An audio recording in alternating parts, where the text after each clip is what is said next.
Baik, Bismillahirrahmanirrahim. Assalamualaikum warahmatullahi wabarakatuh. Bismillah walhamdulillah wassalatu wassalamu ala rasulillah Sayyidina wa maulana Muhammadin amma ba'd. Yang terhormat Sekretaris Umum Asosiasi Fintech Syariah Indonesia (AFSI), Bapak Fikra Ijaz. Yang kami hormati Bapak Reza Virgiawan, LCMA, Ketua Program Studi Ekonomi Islam Universitas Islam Indonesia. Yang kami hormati Bapak Kevin Syahrizal, Co-founder and CEO PT Safik Digital Indonesia. Yang kami hormati Bapak Dr. Anton Priyonugroho, SEMM, Dosen Program Studi Ekonomi Islam Universitas Islam Indonesia. Yang kami hormati Bapak Rian Yuniawan, SEIMA, Pengelola Galeri Investasi Program Studi Ekonomi Islam Universitas Islam Indonesia. Serta yang kami hormati segenap Bapak Ibu dosen, peneliti, seluruh peserta webinar AFSI Goes to Campus Universitas Islam Indonesia yang kami banggakan. Pertama, kita panjatkan puji syukur kehadirat Allah Subhanahu wa Ta'ala yang telah memberikan kita kesehatan sehingga kita dapat melaksanakan kegiatan ini dengan lancar. Salawat serta salam tidak lupa kita haturkan kepada junjungan kita Nabi besar Muhammad Sallallahu Alaihi Wasallam. Semoga kita mendapatkan syafaatnya di yaumil qiyamah kelak. Amin. Kegiatan ini merupakan hasil kolaborasi Asosiasi Fintech Syariah Indonesia (AFSI) dengan Program Studi Ekonomi Islam Universitas Islam Indonesia melalui program AFSI Academic Partner. Acara ini juga didukung oleh Bank Syariah Indonesia, Bank Aladin Syariah, Bank DKI Syariah, PwC, Bank Jago Syariah, Hak Association, dan Alibaba Cloud. Hadirin yang kami hormati, saya Kumala Maulidina selaku MC pada acara hari ini akan membacakan susunan acara. Yang pertama pembukaan, kemudian yang kedua sambutan. Yang ketiga, penyampaian materi dan tanya jawab, dan yang terakhir, penutupan. Baik, sebelum memulai acara, saya akan membacakan peraturan webinar pada siang hari ini. Yang pertama, kepada seluruh peserta dimohon untuk mengganti username Zoom sesuai format nama, underscore, perusahaan atau instansi. Kemudian yang kedua, diharap untuk menyalakan kamera dan berpenampilan rapi. Yang ketiga, jaga ketertiban dan kondusivitas acara. Kemudian yang keempat, mengajukan pertanyaan melalui fitur Q&A, chatbox Zoom, atau raise hand dengan menyebutkan nama, asal instansi, dan juga pertanyaan. Yang kelima, mengisi presensi untuk mendapatkan e-sertifikat, yang nantinya link presensi ini akan dikirimkan melalui chatbox Zoom peserta pada saat akhir acara. Baik, marilah kita buka acara pada pagi hari ini dengan bacaan basmalah bersama-sama. Bismillahirrahmanirrahim. Memasuki acara yang kedua, yakni sambutan oleh Ketua Program Studi Ekonomi Islam Universitas Islam Indonesia, Bapak Reza Virgiawan, LCMA. Beliau dipersilakan. Terima kasih Mbak Kumala atas waktu yang diberikan. Bismillahirrahmanirrahim. Assalamualaikum warahmatullahi wabarakatuh. Yang kami hormati Bapak Fikra Ijaz, semoga saya tidak salah nyebut ya. Sekretaris Umum Asosiasi Fintech Syariah Indonesia (AFSI). Yang kami hormati juga Bapak Kevin Syahrizal selaku co-founder dan CEO PT Safik Digital Indonesia. Yang kami hormati narasumber dari Program Studi Ekonomi Islam ada Bapak Dr. Anton Priyonugroho, SEMM, yang juga merupakan Ketua Jurusan Studi Islam di Fakultas Ilmu Agama Islam Universitas Islam Indonesia, Bapak Moderator Mas Rian Yuniawan dan Mbak Kumala, serta seluruh mahasiswa Program Studi Ekonomi Islam yang merupakan peserta hari ini, dan saya rasa ada beberapa peserta yang lain yang saya tidak bisa sebutkan satu persatu. Alhamdulillah, wassalatu ala rasulillah. Pertama, kami mengucapkan terima kasih besar-besarnya kepada Asosiasi Fintech Syariah Indonesia (AFSI) atas kegiatan yang akhirnya berhasil kita selenggarakan hari ini. Saya secara pribadi sebenarnya ingin memohon maaf juga kepada Mbak Nada dan tim. Kegiatan seperti ini sebenarnya sudah direncanakan cukup lama bersama AFSI, karena satu dan lain hal akhirnya baru bisa terselenggara sekarang. Yang saya lihat, saya sangat mengapresiasi apa yang dilakukan AFSI dengan kegiatan-kegiatan seperti ini. AFSI merupakan salah satu asosiasi yang paling aktif sebenarnya dalam menyelenggarakan kegiatan-kegiatan apa ya, bersama partnernya. Hampir setiap minggu kayaknya ya, kalau tidak salah, Mas Fikra ya, selalu ada broadcast gitu di grup, dan saya benar-benar sangat mengapresiasi hal ini, membuktikan seriusan AFSI dalam meningkatkan literasi fintech di Indonesia gitu. Dan juga kami berterima kasih kepada Bapak Kevin. Ini saya secara pribadi sebenarnya mempunyai ikatan walaupun tidak langsung kepada Syafiq, karena penelitian saya dulu juga kayak tentang Syafiq. Dulu ada beberapa mahasiswa saya juga yang meneliti terkait fintech syariah. Dulu masih ekuitas crowdfunding sebelum akhirnya jadi securities crowdfunding aturannya gitu. Jadi sedikit banyak saya membaca beberapa profil Syafiq, dan sebagai salah satu ya eh, apa sekuritas crowdfunding di Indonesia, saya rasa pertumbuhannya juga sangat. Nah, alhamdulillah hari ini difasilitasi oleh AFSI, dan bersama Pak Kevin nanti dan Pak Anton akan memakan banyak hal terkait peluang dan resiko terkait apa ya, sekuritas crowdfunding yang ada di Indonesia. Saya cukup yakin mungkin sekuritas crowdfunding di Indonesia itu belum terlalu masif, namun pertumbuhannya sangat baik. Nah, sehingga kegiatan-kegiatan seperti ini kepada mahasiswa kami di program studi ekonomi Islam juga kami berikan beberapa informasi terkait bisnis-bisnis digital, salah satunya terkait sekuritas crowdfunding syariah. Nah, semoga agenda hari ini berjalan dengan lancar. Kami harap mahasiswa mendapatkan banyak insight dalam kegiatan hari ini. Kegiatan hari ini juga saya cukup yakin beberapa dosen menugaskan mahasiswa untuk merangkum beberapa hal sehingga apa ya, terekam gitu informasinya nanti hari ini.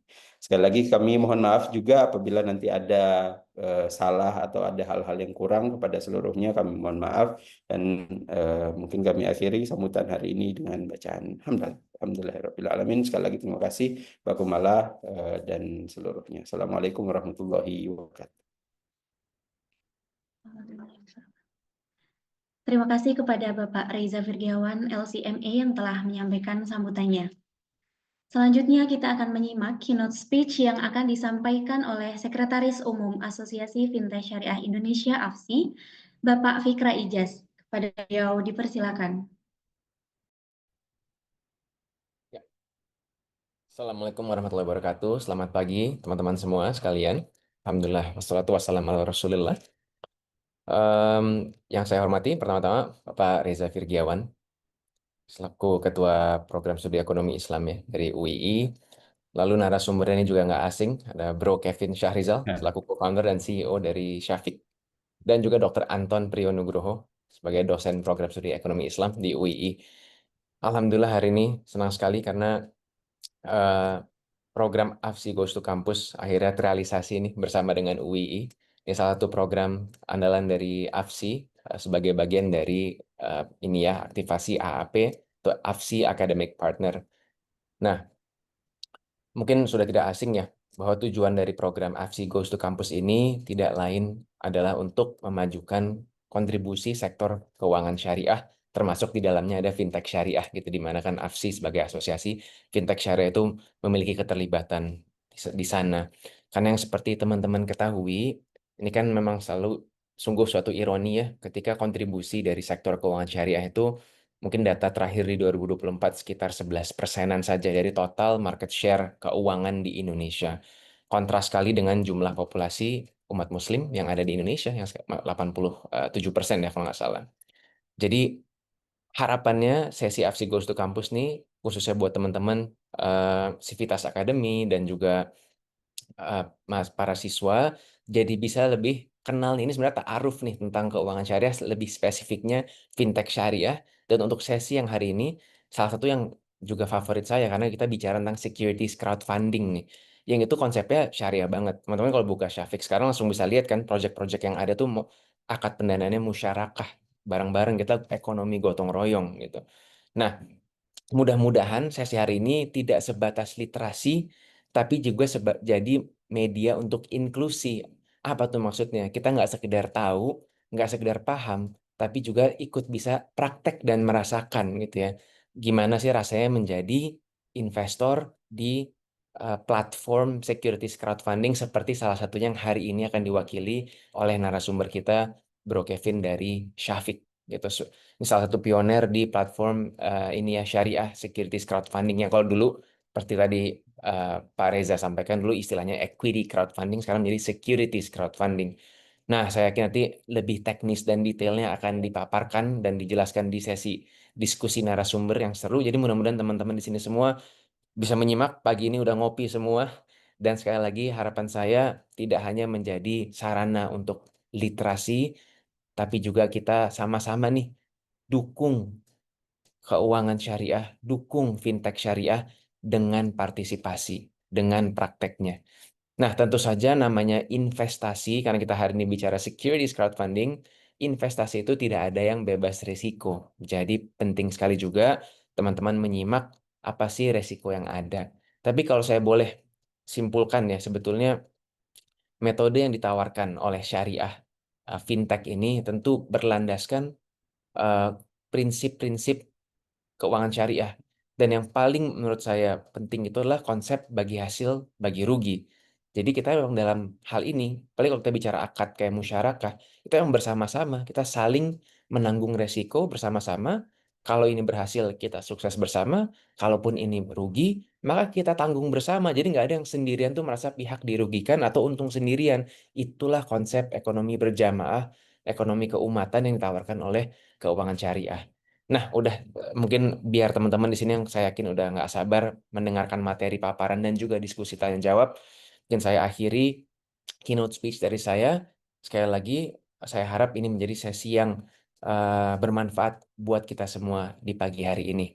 Terima kasih banyak. Wabillahi taufik wal hidayat. Wassalamualaikum warahmatullahi wabarakatuh. Saya kembalikan ke MC Mbak Kumala. Terima kasih. Baik, terima kasih yang sebesar-besarnya kami haturkan kepada Bapak Ijaz. Hadirin sekalian, sebelum memasuki sesi selanjutnya, dimohon untuk para peserta agar bisa menyalakan fitur kamera karena dilakukan sesi dokumentasi.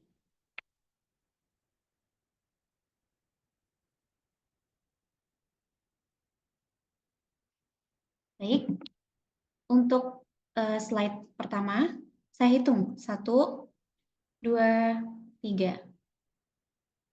Dan untuk slide kedua, 1, 2, 3.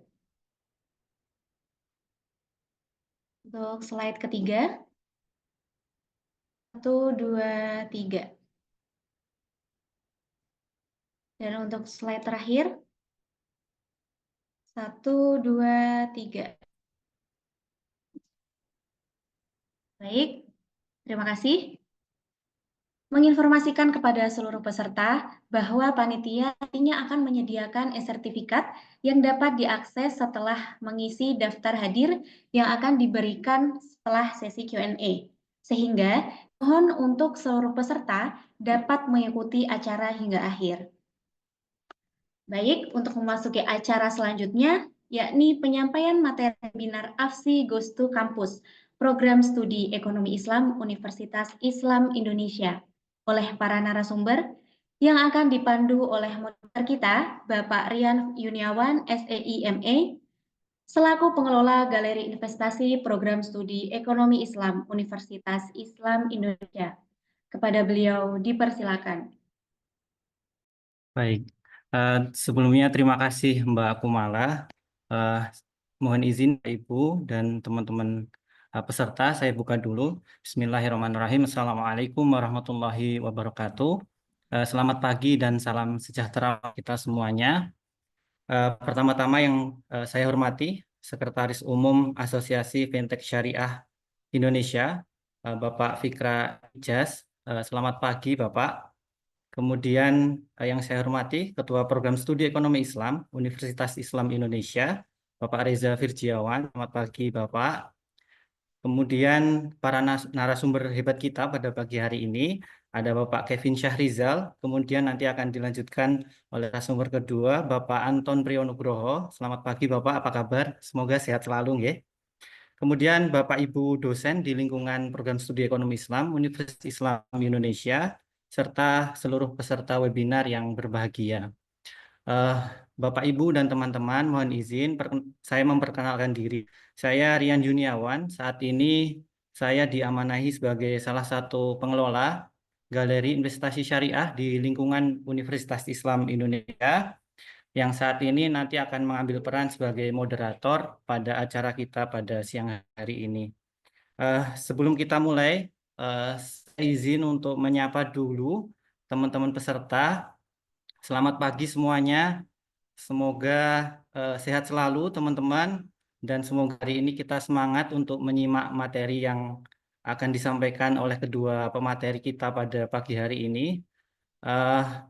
Kemudian juga nanti kita akan membahas terkait diversifikasi portofolio investasi dengan securities crowdfunding yang akan berfokus pada peluang dan resiko. Jadi nanti hari ini kita akan membahas bagaimana peluang dan resiko mengenai securities crowdfunding. Baik, saya juga mohon izin untuk mengingatkan pada teman-teman untuk fokus menyimak materi kita pada pagi menjelang siang hari ini. Nanti akan, insya Allah akan banyak wawasan baru atau insight-insight baru yang akan kita terima begitu. Baik, tanpa berlama, mungkin saya mohon izin untuk memperkenalkan pemateri pertama kita. Beliau adalah Bapak Kevin Syahrizal, ST MBA. Beliau merupakan co-founder dan CEO dari PT Syafiq Digital Indonesia. Background pendidikan beliau menempuh S1 di Teknik Telekomunikasi, Telkom University, kemudian melanjutkan S2 dengan MBA dengan konsentrasi keuangan di Universitas Prasetya Mulia. Kemudian pengalaman beliau memiliki pengalaman di bidang perbankan. Pada 2011 sampai 2014 beliau menjabat sebagai Relation Manager di PT Bank Negara Indonesia. Kemudian tahun 2015 sampai dengan 2019 beliau menjabat sebagai Managing Director di PT Kurnia Cahya Samudra. Kemudian saat ini beliau sebagai Advisor PT Asia Raya Capital. Beliau juga merupakan selain profesional juga merupakan seorang pengusaha dengan pengalaman selama 4 tahun di industri perbankan sebagai relationship manager yang mengurusi pembiayaan hingga 500 miliar. Kemudian memberanikan diri untuk terjun langsung sebagai pengusaha di bidang logistik hingga pada tahun 2019 beliau dipercaya sebagai advisor manager investasi syariah untuk PT Reksadana Penyertaan Terbatas.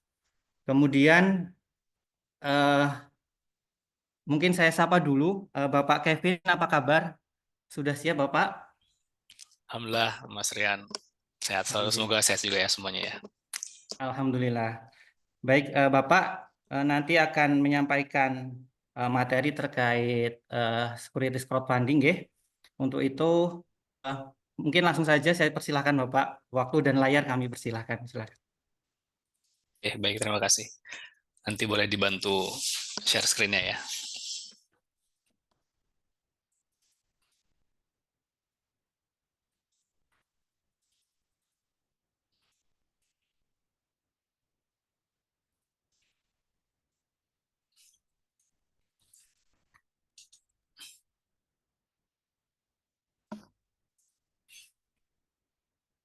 Oke, sudah terlihat ya. Oke, bismillahirrahmanirrahim. Assalamualaikum warahmatullahi wabarakatuh. Alhamdulillah, hamdan katsiran, thayyiban mubarakan fi, kama yuhibbu rabbuna wa yarda. Allahumma sholli ala Muhammad wa ala ali Muhammad wa ba'd. Yang terhormat Pak Reza Firgawan selaku Ketua Program Studi Ekonomi Islam UII, juga yang terhormat senior kami pribadi yaitu Sekretaris Umum AFSI Bro Fikra, semoga sehat selalu. Dan tidak lupa juga pemateri kami selanjutnya yaitu Pak Anton Priyonugroho selaku dosen program studi ekonomi Islam UI dan rekan-rekan semua yang hadir di acara kegiatan kita kali ini. Alhamdulillah, semoga Allah Ta'ala selalu menjaga kita dalam kesehatan dan keberkahan. Sedikit dari saya pribadi juga, saya yaitu Kevin Syarizal, co-founder dan CEO dari PT Syafiq Digital Indonesia, yang biasa dikenal dengan platform Syafiq. Di sini saya pribadi mau sharing ya, bukan juga menggurui karena tadi ya sama-sama masih terus belajar terkait dengan kegiatan yang kebetulan kami jalankan di industri keuangan syariah, fintech ya, financial teknologi di platform Syafiq. Mudah-mudahan segala sharing yang kita lakukan ini bisa bermanfaat untuk diri saya pribadi maupun untuk rekan-rekan semuanya. Mudah-mudahan kita semua mendapatkan keberkahan oleh Allah Ta'ala. Oke, next slide. Tadi kita tahu bahwa kegiatan kita kali ini terkait dengan diversifikasi instrumen. Jadi memang kebetulan kalau rekan-rekan semua sudah juga melek ya terhadap investasi, ya kita harapkan investasi merupakan jalan untuk bisa mendapatkan keuntungan yang tentu diiringi dengan tingkat risiko yang mesti kita ketahui bersama. Terkait dengan kegiatannya sendiri pun juga cukup banyak ya instrumen itu. Kita biasa mungkin berinvestasi di pasar modal, di bursa ya, ada saham, ada sukuk ataupun dan lain-lainnya. Dan sekarang pun juga banyak sekali ya kegiatan instrumen lainnya juga seperti kripto.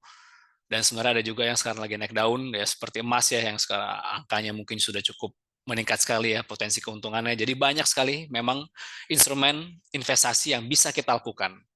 Dan yang paling penting syaratnya tentu ya harapannya kita sebelum berinvestasi itu berilmu dulu, dan yang paling utama itu tidak melanggar syariah. Karena apalah artinya kalau kita berinvestasi atau mendapatkan keuntungan tapi ternyata itu tidak sesuai dengan kaidah-kaidah syariah yang kita yakini selama ini.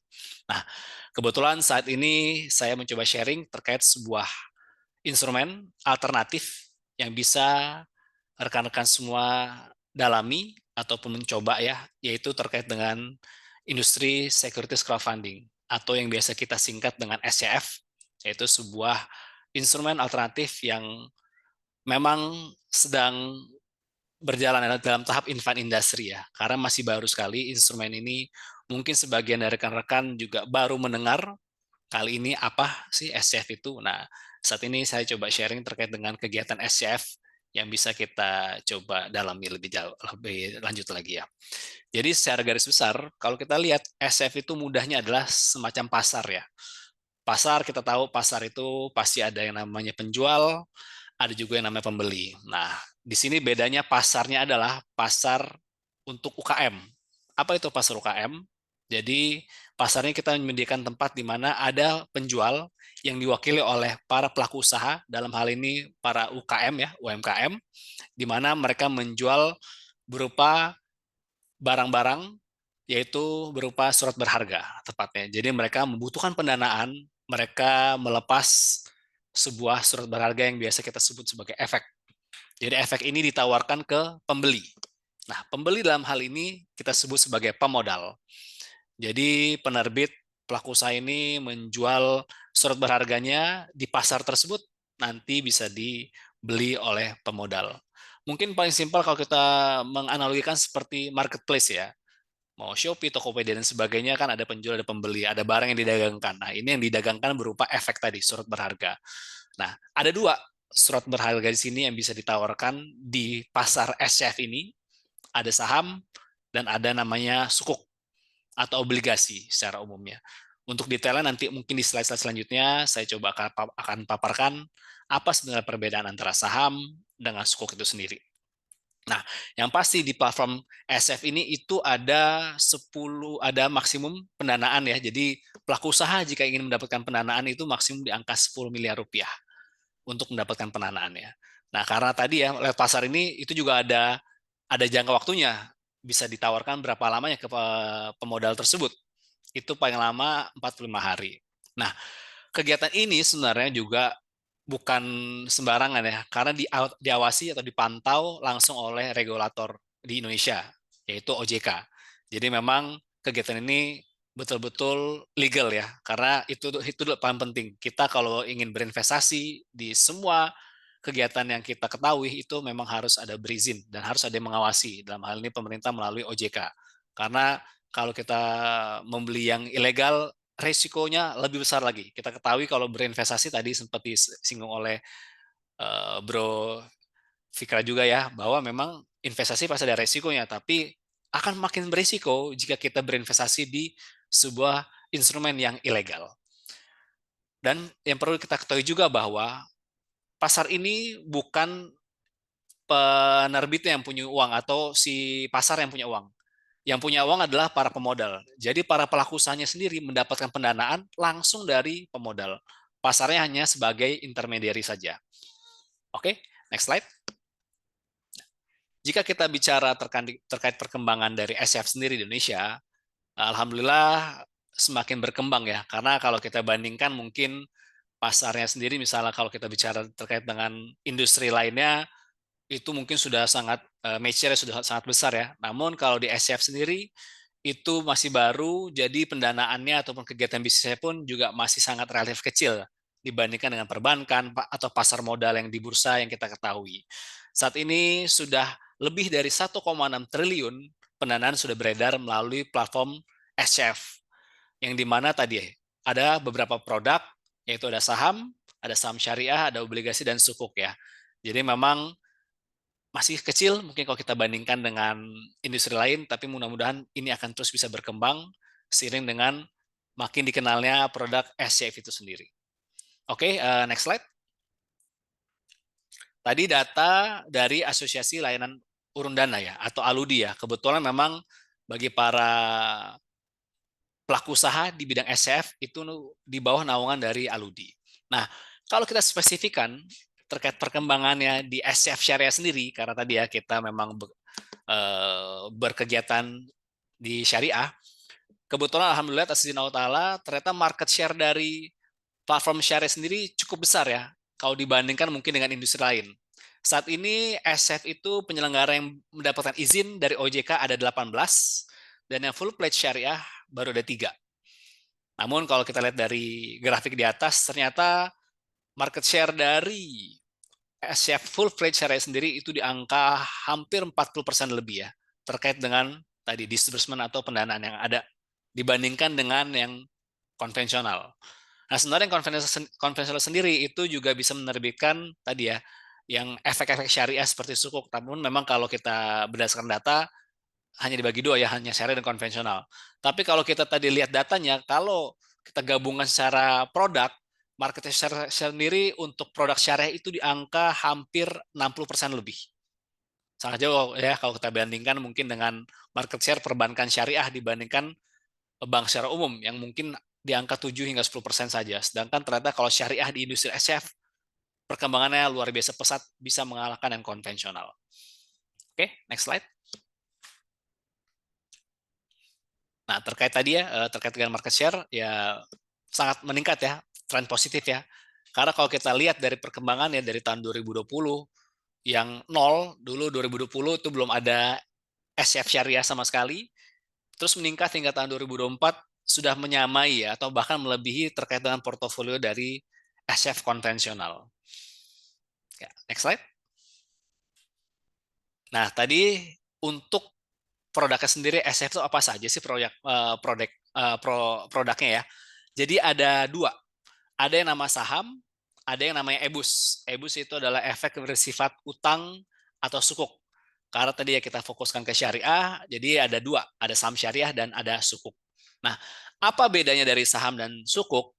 Nah, perbedaan paling utama adalah terkait dengan kepemilikannya. Jadi jika kita berinvestasi di saham, ibaratnya kita membeli si perusahaan tersebut dan memilikinya secara utuh perusahaan tersebut. Sedangkan kalau di sukuk, kita hanya memiliki bagian-bagian tertentunya saja. Dalam hal ini hanya sebuah layanan atau proyek yang ditawarkan si perusahaan tersebut. Nah, mungkin gambaran mudahnya seperti ini. Jadi jika ada pelaku usaha, misalnya pelaku usaha tersebut PT ABC. PT ABC ini dia bergerak di bidang F&B atau di kuliner ya. Nah, dia membutuhkan pendanaan. Jika dia melalui saham, si PT ABC tersebut akan melepas tuh sebagian kepemilikannya kepada para investor. Jadi misalnya dia punya usaha, seluruh usahanya itu akan dibagikan kepada para investor. Jadi barang-barang ya. Jadi kalau ada keuntungan, si perusahaan tersebut nanti dia akan bagikan ke para pemegang saham. Dalam arti ini mungkin pemegang saham sebelumnya dan investor yang sudah membeli sahamnya. Jadi mereka betul-betul melepas seluruh kepemilikannya. Kita anggap misalnya si PT ABC ini dia membutuhkan pendanaan misalnya 10 miliar rupiah. Saya mau menggunakan dana ini untuk menambah lagi kios-kios ataupun restoran yang kita miliki. Saat ini kebetulan saya punya restoran hanya ada di Jogja.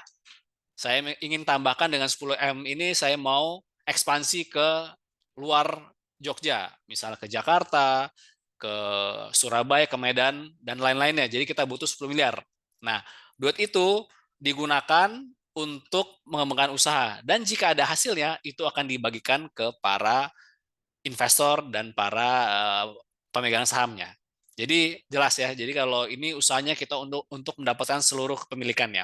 Nah, bedanya di sukuk apa? Nah, kalau di sukuk kita hanya bekerja sama atau bersyirkah di suatu proyeknya saja. Sebagai contoh tadi PT ABC yang bergerak di bidang kuliner, ternyata dia punya kontrak dari hotel untuk membuat catering kegiatan makan-makan di hotel tersebut. Yang misalnya kegiatan tersebut ada jangka waktunya. Oke, PT ABC saya mau kontrak dengan Anda untuk pengadaan catering, misalnya ada OJK ataupun siapapun mengadakan di hotel misalnya. Nah, kita butuh supply dari PT ABC nih. Kita kontrak ya 3 bulan ya, nanti setelah 3 bulan akan dibayar. Nah, jadi yang dikerjasamakan ke para pemodal, jadi tadi PT ABC butuh dana nih untuk mengerjakan proyek yang di hotel tersebut nih. Dia butuh dana misal sama 10M juga, tapi untuk pengerjaan di hotel tertentu itu saja. Dia melepas sebagian kepemilikannya di proyek tersebut. Jadi bukan di PT-nya secara keseluruhan ya, di proyek tersebut saja. Oke, kita dapat dana dari para pemodal, kita kerjasama, saya dapat dana 10M, si PT ABC jalankan kegiatan bisnisnya, setelah 3 bulan, dananya balik. Di mana setelah 3 bulan tadi, si hotel membayar keuntungan dan modalnya kepada si PT ABC. Nah, jadi selama 3 bulan mereka kerjasama di proyek tersebut, tanpa melepas sebagian pemilikan. Jadi memang itu ada jangka waktunya kalau di sukuk ya. Nah, memang di saham ini yang menarik adalah khusus untuk SCF ya, ini berbeda dengan yang mungkin rekan-rekan semua ketahui kalau biasa bermain di bursa. Kita kalau di bursa kan misalnya punya saham PT yang besar ya seperti Telkom ataupun Bank BSI misalnya, itu kan kita bisa beli hari ini, kita bisa jual ya, mungkin besoknya langsung kita jual juga nih kepemilikannya nih, saya mau jual ada kebutuhan misalnya. Nah, kalau di peraturan di SCF, saham yang kita miliki, tadi misalnya kita punya saham PT ABC, kita nggak bisa langsung jual pada saat itu juga atau besoknya, karena memang sesuai peraturan itu ada jangka waktunya. Jadi kita harus menahan kepemilikan minimum setahun. Nanti setelah setahun baru bisa ditransaksikan. Nah, inilah perbedaan dengan di bursa yang sesungguhnya. Nah, kalau di sukuk yang ada di SCF sendiri, itu ada tenor maksimum. Mungkin kalau kita biasa bermain di sukuk ori, ataupun yang di bursa ya, yang kita ketahui, biasa jangka waktunya panjang ya, 5 tahun, 10 tahun, dan sebagainya. Kalau di SCF, sukuknya maksimum hanya 2 tahun, sesuai dengan peraturan. Jadi memang tidak panjang ya. Dan tadi ya, seluruhnya memang hanya maksimum di angka 10 miliar saja untuk si pelaku usaha mendapatkan pendanaannya. Oke, next slide. Nah, sebenarnya apa sih keunggulan jika kita bisa berinvestasi melalui SCF dibandingkan dengan instrumen lainnya? Pertama, investasi juga cukup terjangkau, yaitu di SCF sendiri mungkin ada platform-platform yang bisa mengenakan di angka Rp100.000 atau Rp500.000, mereka sudah bisa berinvestasi di SCF. Bayangkan rekan-rekan semua ya, kita misalnya punya PT ABC, misalnya dia jualan nasi Padang gitu. PT sudah besar, kita bisa tuh punya si nasi Padang tersebut dengan modal Rp100.000 saja. Kita sudah memiliki restoran Padang gitu ya. Jadi sangat-sangat terjangkau sekali jika kita berinvestasi melalui SCF itu sendiri. Yang kedua tentu diversifikasi portofolio ya. Saat ini mungkin yang kita ketahui kita hanya bisa berinvestasi di pasar modal ataupun di instrumen-instrumen lainnya. Ini ada instrumen baru berupa SCF. Dan juga aksesnya mudah ya, karena dengan genggaman tangan saya melalui platform, melalui handphone, kita bisa bertransaksi untuk memiliki sebuah instrumen syariah. Dan ini yang paling utama menurut saya ya, itu mendukung pengembangan UKM dan sektor real. Karena jelas, kita berinvestasi ini, kita tahu apa yang kita investasikan. Karena kita bisa lihat sendiri, oh kita mau investasi di rumah makan Padang tersebut.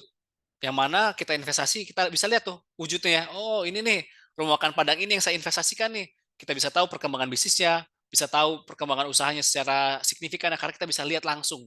Dan ujung-ujungnya apa? Membantu para pelaku usaha, UKM untuk bisa terus berkembang. Dan potensi imbal hasil tentu ya, karena rata-rata investasi DSF cukup menarik ya, itu biasa di angka 15% per tahunnya. Ya bandingkan saja mungkin kalau kita menaruh dana di deposito ya, kita tahu deposito mungkin sekarang di angka 3 hingga 7% saja ya per tahunnya. Jadi cukup signifikan ya perbedaan potensi imbal hasil yang didapat jika berinvestasi di SCF. Dan tentunya terakhir transparansi dan perlindungan investor, karena jelas ya investasi di SCF bukan investasi bodong, legal karena ada yang mengawasi, dalam hal ini OJK. Next slide. Nah, jika kalau kita lihat sendiri kendalanya apa sih terkait dengan investasi ataupun kegiatan bisnis di SCF ini, kita tahu ya, kita di SCF ini itu untuk memajukan para pejuang ekonomi kita dalam hal UKM ya. Dan kita tahu bahwa UKM sendiri punya kendala untuk mendapatkan pendanaan. Baik dari sisi supply maupun demand. Dari sisi supply sendiri, ya tadi ya, lembaga keuangannya itu juga punya kendala ya. Karena terkadang pendanaannya sendiri belum memenuhi yang diinginkan oleh UKM. Dan juga dari infrastruktur sendiri, saat ini yang mungkin banyak terkait dengan lembaga keuangan adalah perbankan. Itu sendiri juga memiliki data dan infrastruktur yang terbatas. Dan tentunya ya terkadang lembaga keuangan sendiri kurang paham terkait dengan sektor-sektor UKM yang mereka geluti. Dan tentunya kita membutuhkan alternatif credit scoring dalam hal ini ya tadi ya, karena sekarang ini pendanaan itu terbatas, jadi juga sistem-sistem untuk menentukan apakah perusahaan ini layak untuk didanai atau tidak itu pun masih terbatas. Nah itu tadi ya, memang hal-hal tersebut telah menjadi kendala yang ada di UKM. Nah untuk UKM sendiri, terkadang mereka juga susah nih untuk mendapatkan pendanaan ya dari si lembaga keuangan. Karena terkadang UKM sendiri belum rapih ya terkait dengan laporan keuangannya, legalitasnya, itu bisa menjadi kendala UKM untuk mendapatkan pendanaannya. Dan satu lagi itu adalah terkait dengan jaminan. Biasanya lembaga keuangan jika ingin memberi pendanaan kepada pelaku usaha, tentunya mereka minta jaminan ya, sebagai bukti keseriusan mereka untuk bisa menjalankan bisnis setelah mereka mengasih pendanaannya. Dan terkadang posisi UKM sendiri yang terpencil di daerah-daerah itu juga sulit ya untuk mendapatkan akses pendanaan. Nah harapannya dengan adanya fintech, dalam hal fintech syariah, itu bisa menjembatani hal-hal tersebut agar para pelaku usaha bisa mendapatkan pendanaan yang tentunya juga dengan sesuai syariah. Next slide. Nah, untuk peluang dan tantangan, industri SCF sendiri ada berbagai hal ya yang kalau kami lihat di lapangan, ini bisa coba kami share. Sebenarnya peluang untuk industri SCF sendiri itu masih berkembang, karena tentu ya potensi pasar masih besar ya.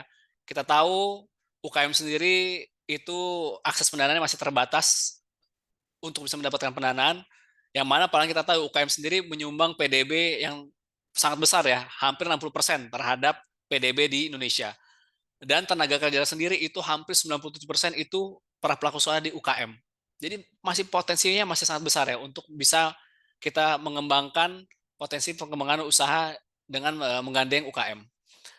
Untuk SF sendiri industrinya masih baru ya, jadi memang masih banyak ruang untuk tumbuh dan berkembang. Karena tadi ya, ini masih dari tahun 2018, harapannya produk-produknya bisa berkembang. Ya harapannya mudah-mudahan nanti kita bisa makin mensupport UKM untuk bisa tumbuh dan berkembang. Terkait dengan persaingan sendiri di SF cenderung rendah karena memang ya untuk masuk ke industri SF sendiri tidaklah mudah. Selain tentunya ya para pelaku penyelenggara SF sendiri mesti ada kriteria-kriteria yang ditentukan oleh OJK karena dari OJK kita bisa mendapatkan perizinan yang sangatlah tidak mudah. Ada platform penyelenggara yang bisa mendapatkan izin butuh waktu 4 tahun untuk bisa mendapatkan perizinan. Jadi memang tidak mudah ya karena memang betul-betul dianalisa oleh OJK. Dan yang ini sangat unik produk dari SF Syariah sendiri ya, karena tadi ya produknya sangatnya tidak umum ya kalau kita bandingkan dengan lembaga keuangan yang lainnya. Sebagai contoh, kalau lembaga keuangan mungkin kalau kita tahu jika kita mendapatkan pendanaan dari lembaga keuangan seperti perbankan dan sebagainya, pasti ada kewajiban kan yang mesti di store oleh pelaku usaha tiap bulannya. Nah, sedangkan kalau di industri SF mereka tidak perlu store tiap bulan. Mereka bisa menyetor kewajibannya berupa bagi hasil itu pada saat mereka memang menerima dana dari si pembelinya. Jadi sangat-sangat fleksibel kalau di industri SF sendiri.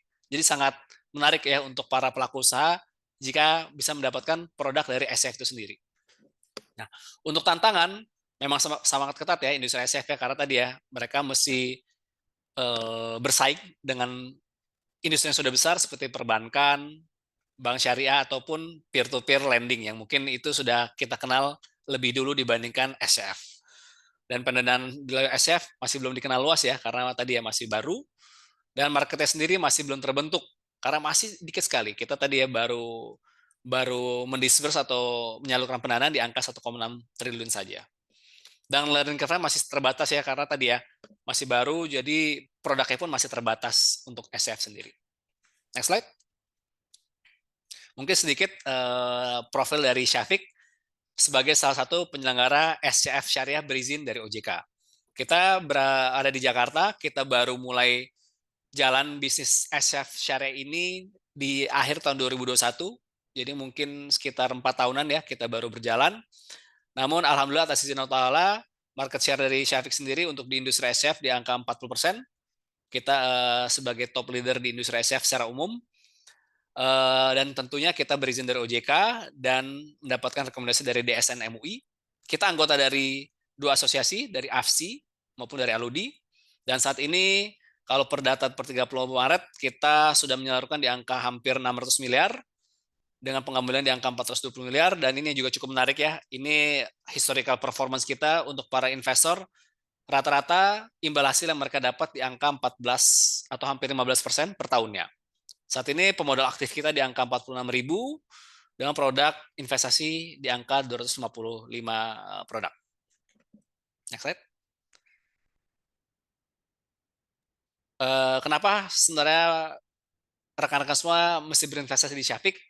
Syafiq sendiri tadi ya punya slogan. Kita punya slogan yang namanya anti goib, anti goror, zolim dan riba.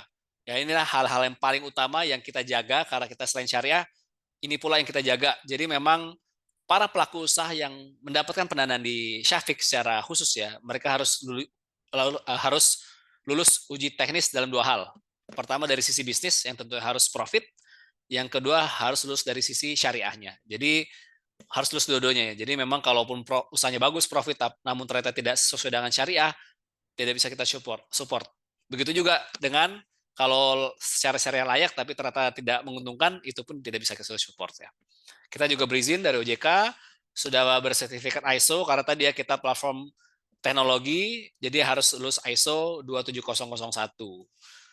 Lalu imbal hasil kompetitif ya, minimum rata-rata di 15%, dan ini berupa award yang kita dapatkan baik dari asosiasi kita, dari kementerian, dari majalah, kita mendapatkan tentunya atas izin Allah Ta'ala. Next slide. Oke, habis mungkin dari kami itu lebih kurang mohon maaf ya, mudah-mudahan kita bisa diskusi lebih lanjut lagi pada saat tanya jawab. Terima kasih. Jazakumullah khairan. Baik, terima kasih Pak Kevin atas pemaparan materi yang sangat luar biasa.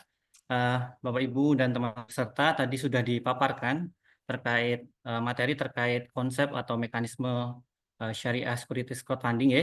Kemudian tadi juga dibahas terkait peluang, tantangan, dan juga kendala. Kemudian juga tadi dibahas terkait resiko. Kemudian sampai pada perkembangan syariah securities crowdfunding hingga saat ini. Ibu Bapak, saya memahami Ibu Bapak sudah mulai ada pertanyaan begitu nggih yang ingin disampaikan. Akan tetapi mohon bersabar karena kita akan lanjutkan pada materi yang kedua terlebih dahulu. Materi yang kedua nanti akan membahas terkait konsep prinsip syariahnya. Jadi tadi Pak Kevin sudah membahas terkait produknya, kemudian akan dibahas atau dikaji terkait konsep syariahnya. Pemateri kedua akan disampaikan oleh Bapak Dr. Anton Priyonugroho, SEMM. Beliau adalah dosen di Prodi Ekonomi Islam Universitas Islam Indonesia. Selain itu juga saat ini beliau diamanahi sebagai Ketua Jurusan Studi Islam di Fakultas Ilmu Agama Islam. Beliau juga seorang investor dan juga pengusaha. Mungkin saya sapa dulu. Selamat pagi Pak Anton. Apa kabar Pak? Selamat pagi. Assalamualaikum warahmatullahi wabarakatuh. Waalaikumsalam warahmatullahi wabarakatuh. Baik, Pak Anton, kami alokasikan waktu 25 menit untuk menyampaikan materi kedua. Waktu dan layar kami persilahkan Bapak. Oke, terima kasih. Assalamualaikum warahmatullahi wabarakatuh. Teman-teman semua. Alhamdulillahirabbil alamin wassalatu wassalamu ala asrofil anbiya'i wal mursalin wa ala alihi washabihi ajmain. Amma ba'd. Terima kasih atas kesempatannya ya. Siang ini, pagi ini kita bisa ketemu. Tadi sudah dibahas ya materi yang sangat menarik ya dari sisi praktisi. Dan saya juga banyak belajar nih dari materi pertama itu Mas Kevin ini. Banyak hal-hal yang baru kalau dari kacamata akademisi gitu ya. Ini kan praktik lebih mantap karena ya saya juga investor ya, tapi memang jujur saja yang crowdfunding kita saya belum ada portofolio ya, yang di crowdfunding.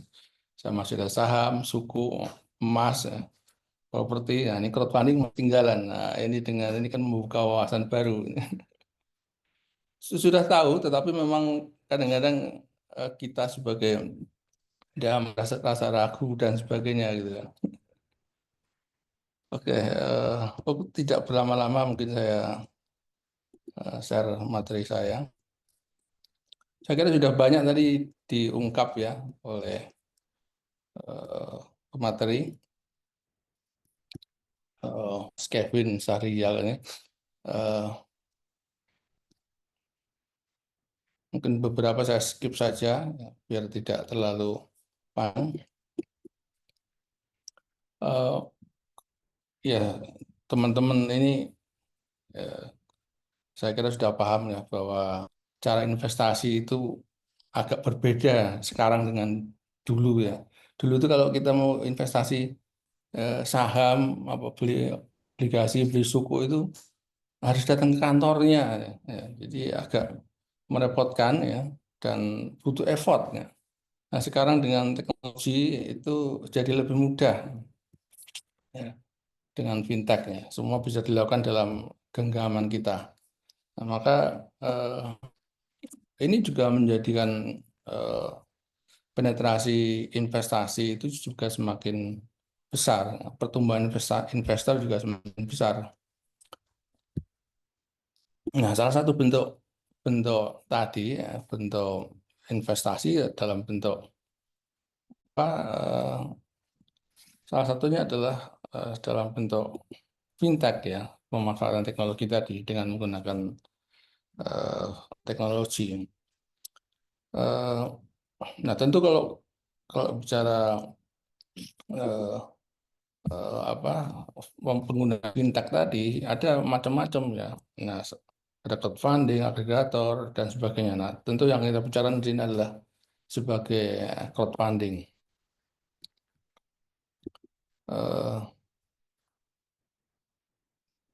Crowdfunding itu apa sih? kalau tadi mungkin sudah diselintas ya. Jadi crowdfunding itu urunan ya, urunan dalam membiayai sesuatu, bergotong royong dalam membiayai sesuatu, urunan gitu ya. Jadi memang umumnya crowdfunding ini dilakukan oleh UMKM untuk membiayai sektor tertentu ya.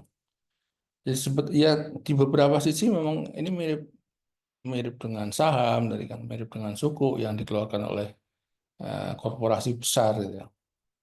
Nah, tetapi dengan adanya crowdfunding ini membuat UMKM bisa mencari alternatif pembiayaan dengan skema yang mungkin lebih mudah dan mudah dijangkau oleh mereka.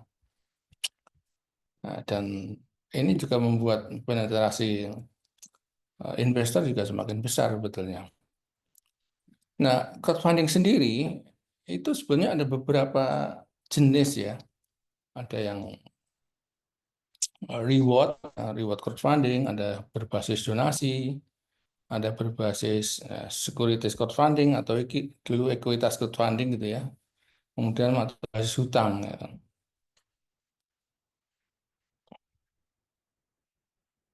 Nah, kalau reward itu hadiah saja, ya.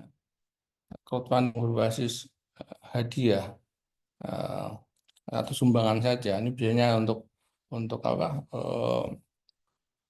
Donasi-donasi yang yang non profit ya. Biasanya untuk kegiatan-kegiatan yang apa? Pendidikan, kesehatan kayak gitu. Kemudian ada donasi juga yang berbasis donasi. Ini juga untuk tentu bukan investor ya, sumbangan juga ini. Harapannya apa? Biasanya harapannya ya imbalannya surga, itu, imbalannya akhirat, ya. Bukan berupa profit. Nah, kemudian yang materi hari ini terkait securities crowdfunding. Nah, ini imbalannya apa? Ya tentu karena ini ya, konteksnya adalah bisnis ya, maka yang diharapkan adalah imbalan. Imbalan berupa apa? Ya, tentu imbal hasil atas modal yang ditemukan. Ya tentu sebesar proporsi masing-masing ya. Keunggulannya apa dengan security crowdfunding tadi?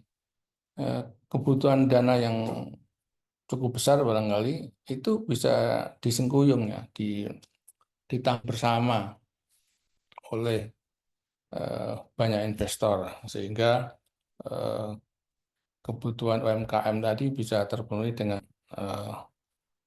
secara lebih ringan. Ada lagi yang berupa hutang ya, yang berbasis P2P lending syariah. Kita nggak usah bahas yang ini dulu. Nah, terus bagaimana dengan akad-akad dalam crowdfunding ya? Crowdfunding syariah, ada yang berbasis musyarakah ya.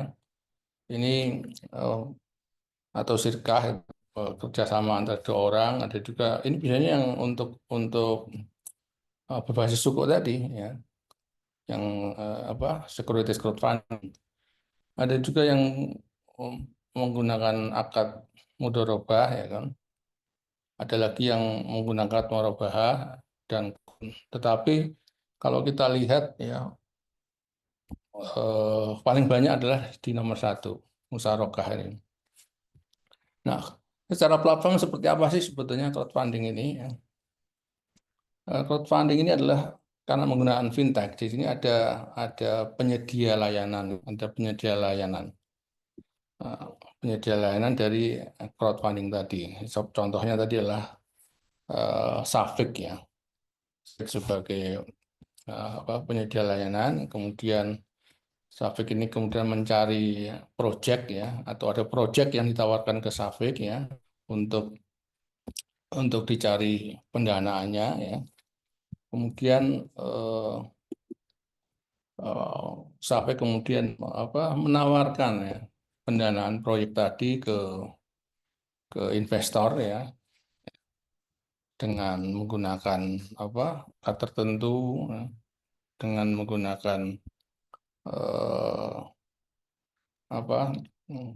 syarat-syarat tertentu yang tentu sudah didiskusikan lebih dahulu dengan inisiatornya yang punya bisnis gitu ya, sehingga nanti investor bisa menanamkan modalnya melalui Savik. Kemudian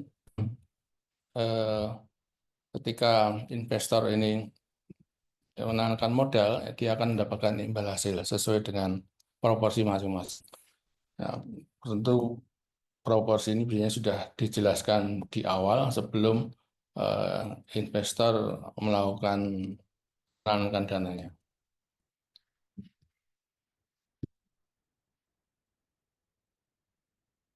Nah, skema musyarakah kurang lebihnya seperti ini ya. Jadi kalau kita lihat ada partner ya, partner satu misalkan saja sini adalah Saviknya ya, kemudian sebagai penyedia platform, kemudian ada partner dua adalah pemilik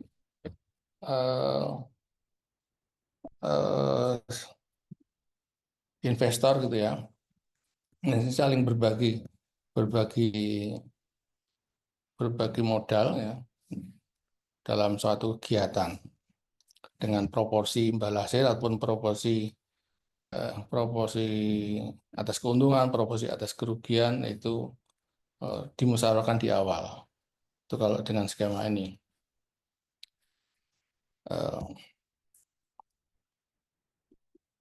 Skema yang lain itu kita tidak usah bicarakan aja.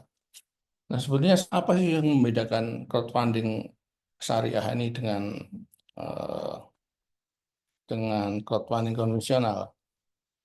Beberapa sudah dijelaskan juga bahwa kalau yang syariah itu kan anti goib tadi kan, anti goibnya. Bisnisnya itu anti goib, ya, nggak boleh ada goror, maisir, dan seterusnya. Produknya halal, dan seterusnya. Kalau konvensional kan sembarang. Kemudian dari sisi imbal hasilnya, bagi hasilnya tadi, kalau berbasis musyarakah, tentu imbal hasilnya adalah berupa bagi hasil atas keuntungan proyek. Ya kan?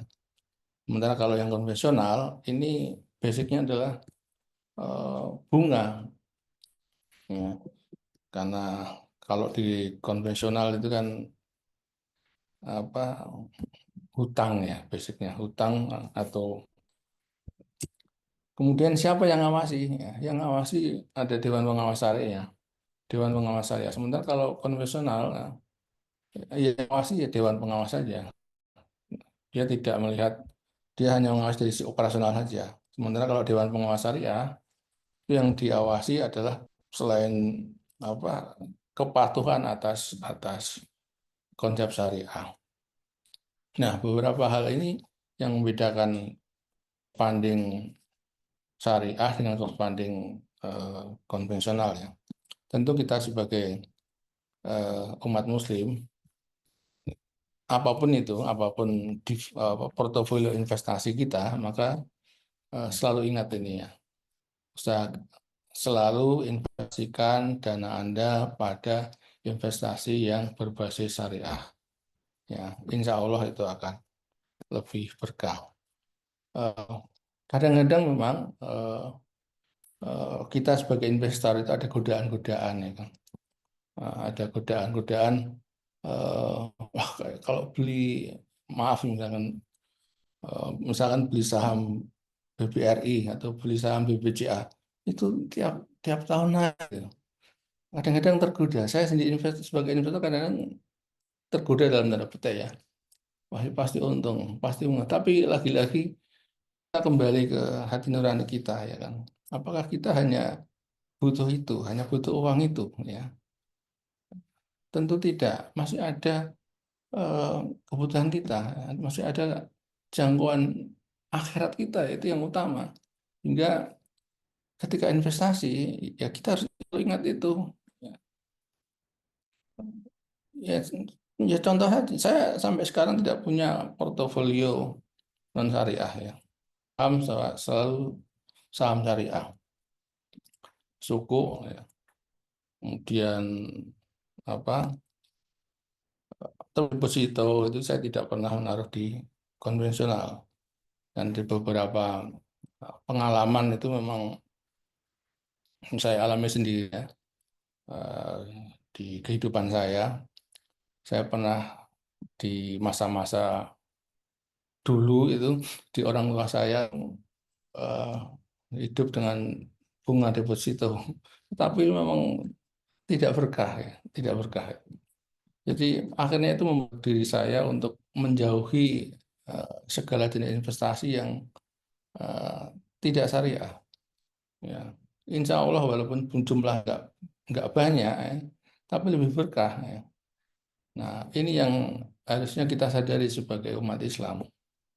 Nah, sehingga eh, penetrasi keuangan syariah yang baru 11% itu kan masih sangat jauh eh, dari yang seharusnya ada ini.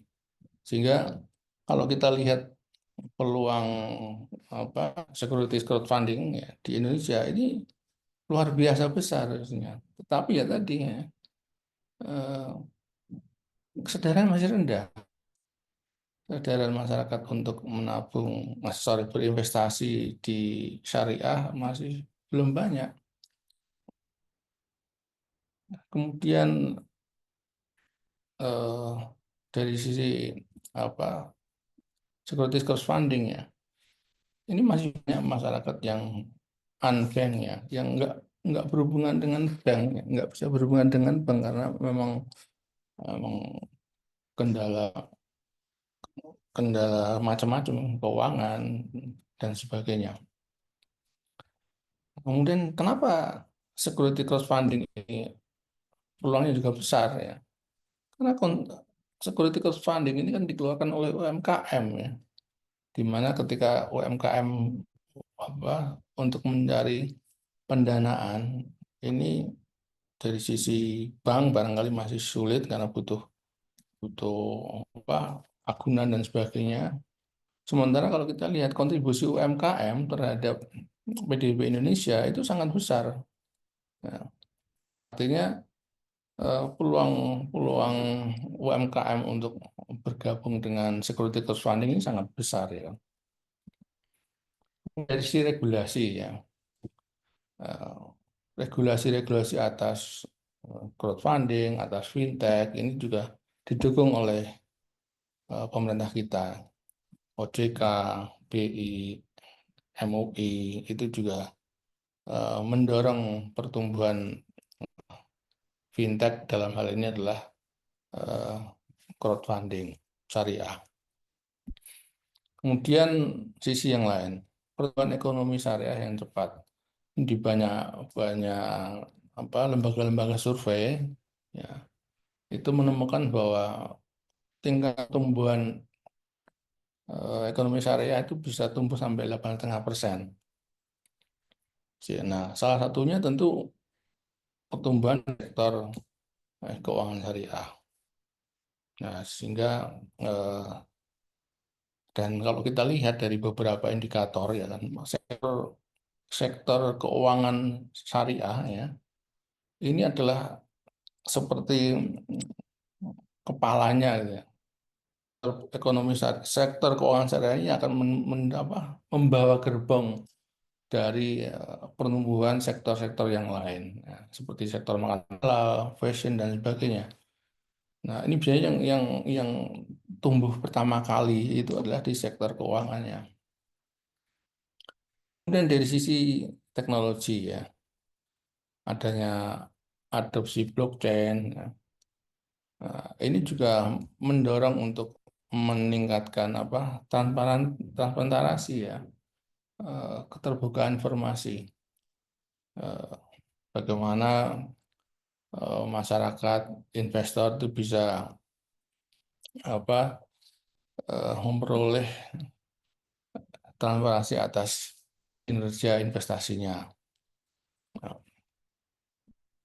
Nah, tantangannya bagaimana terkait ini security crowdfunding?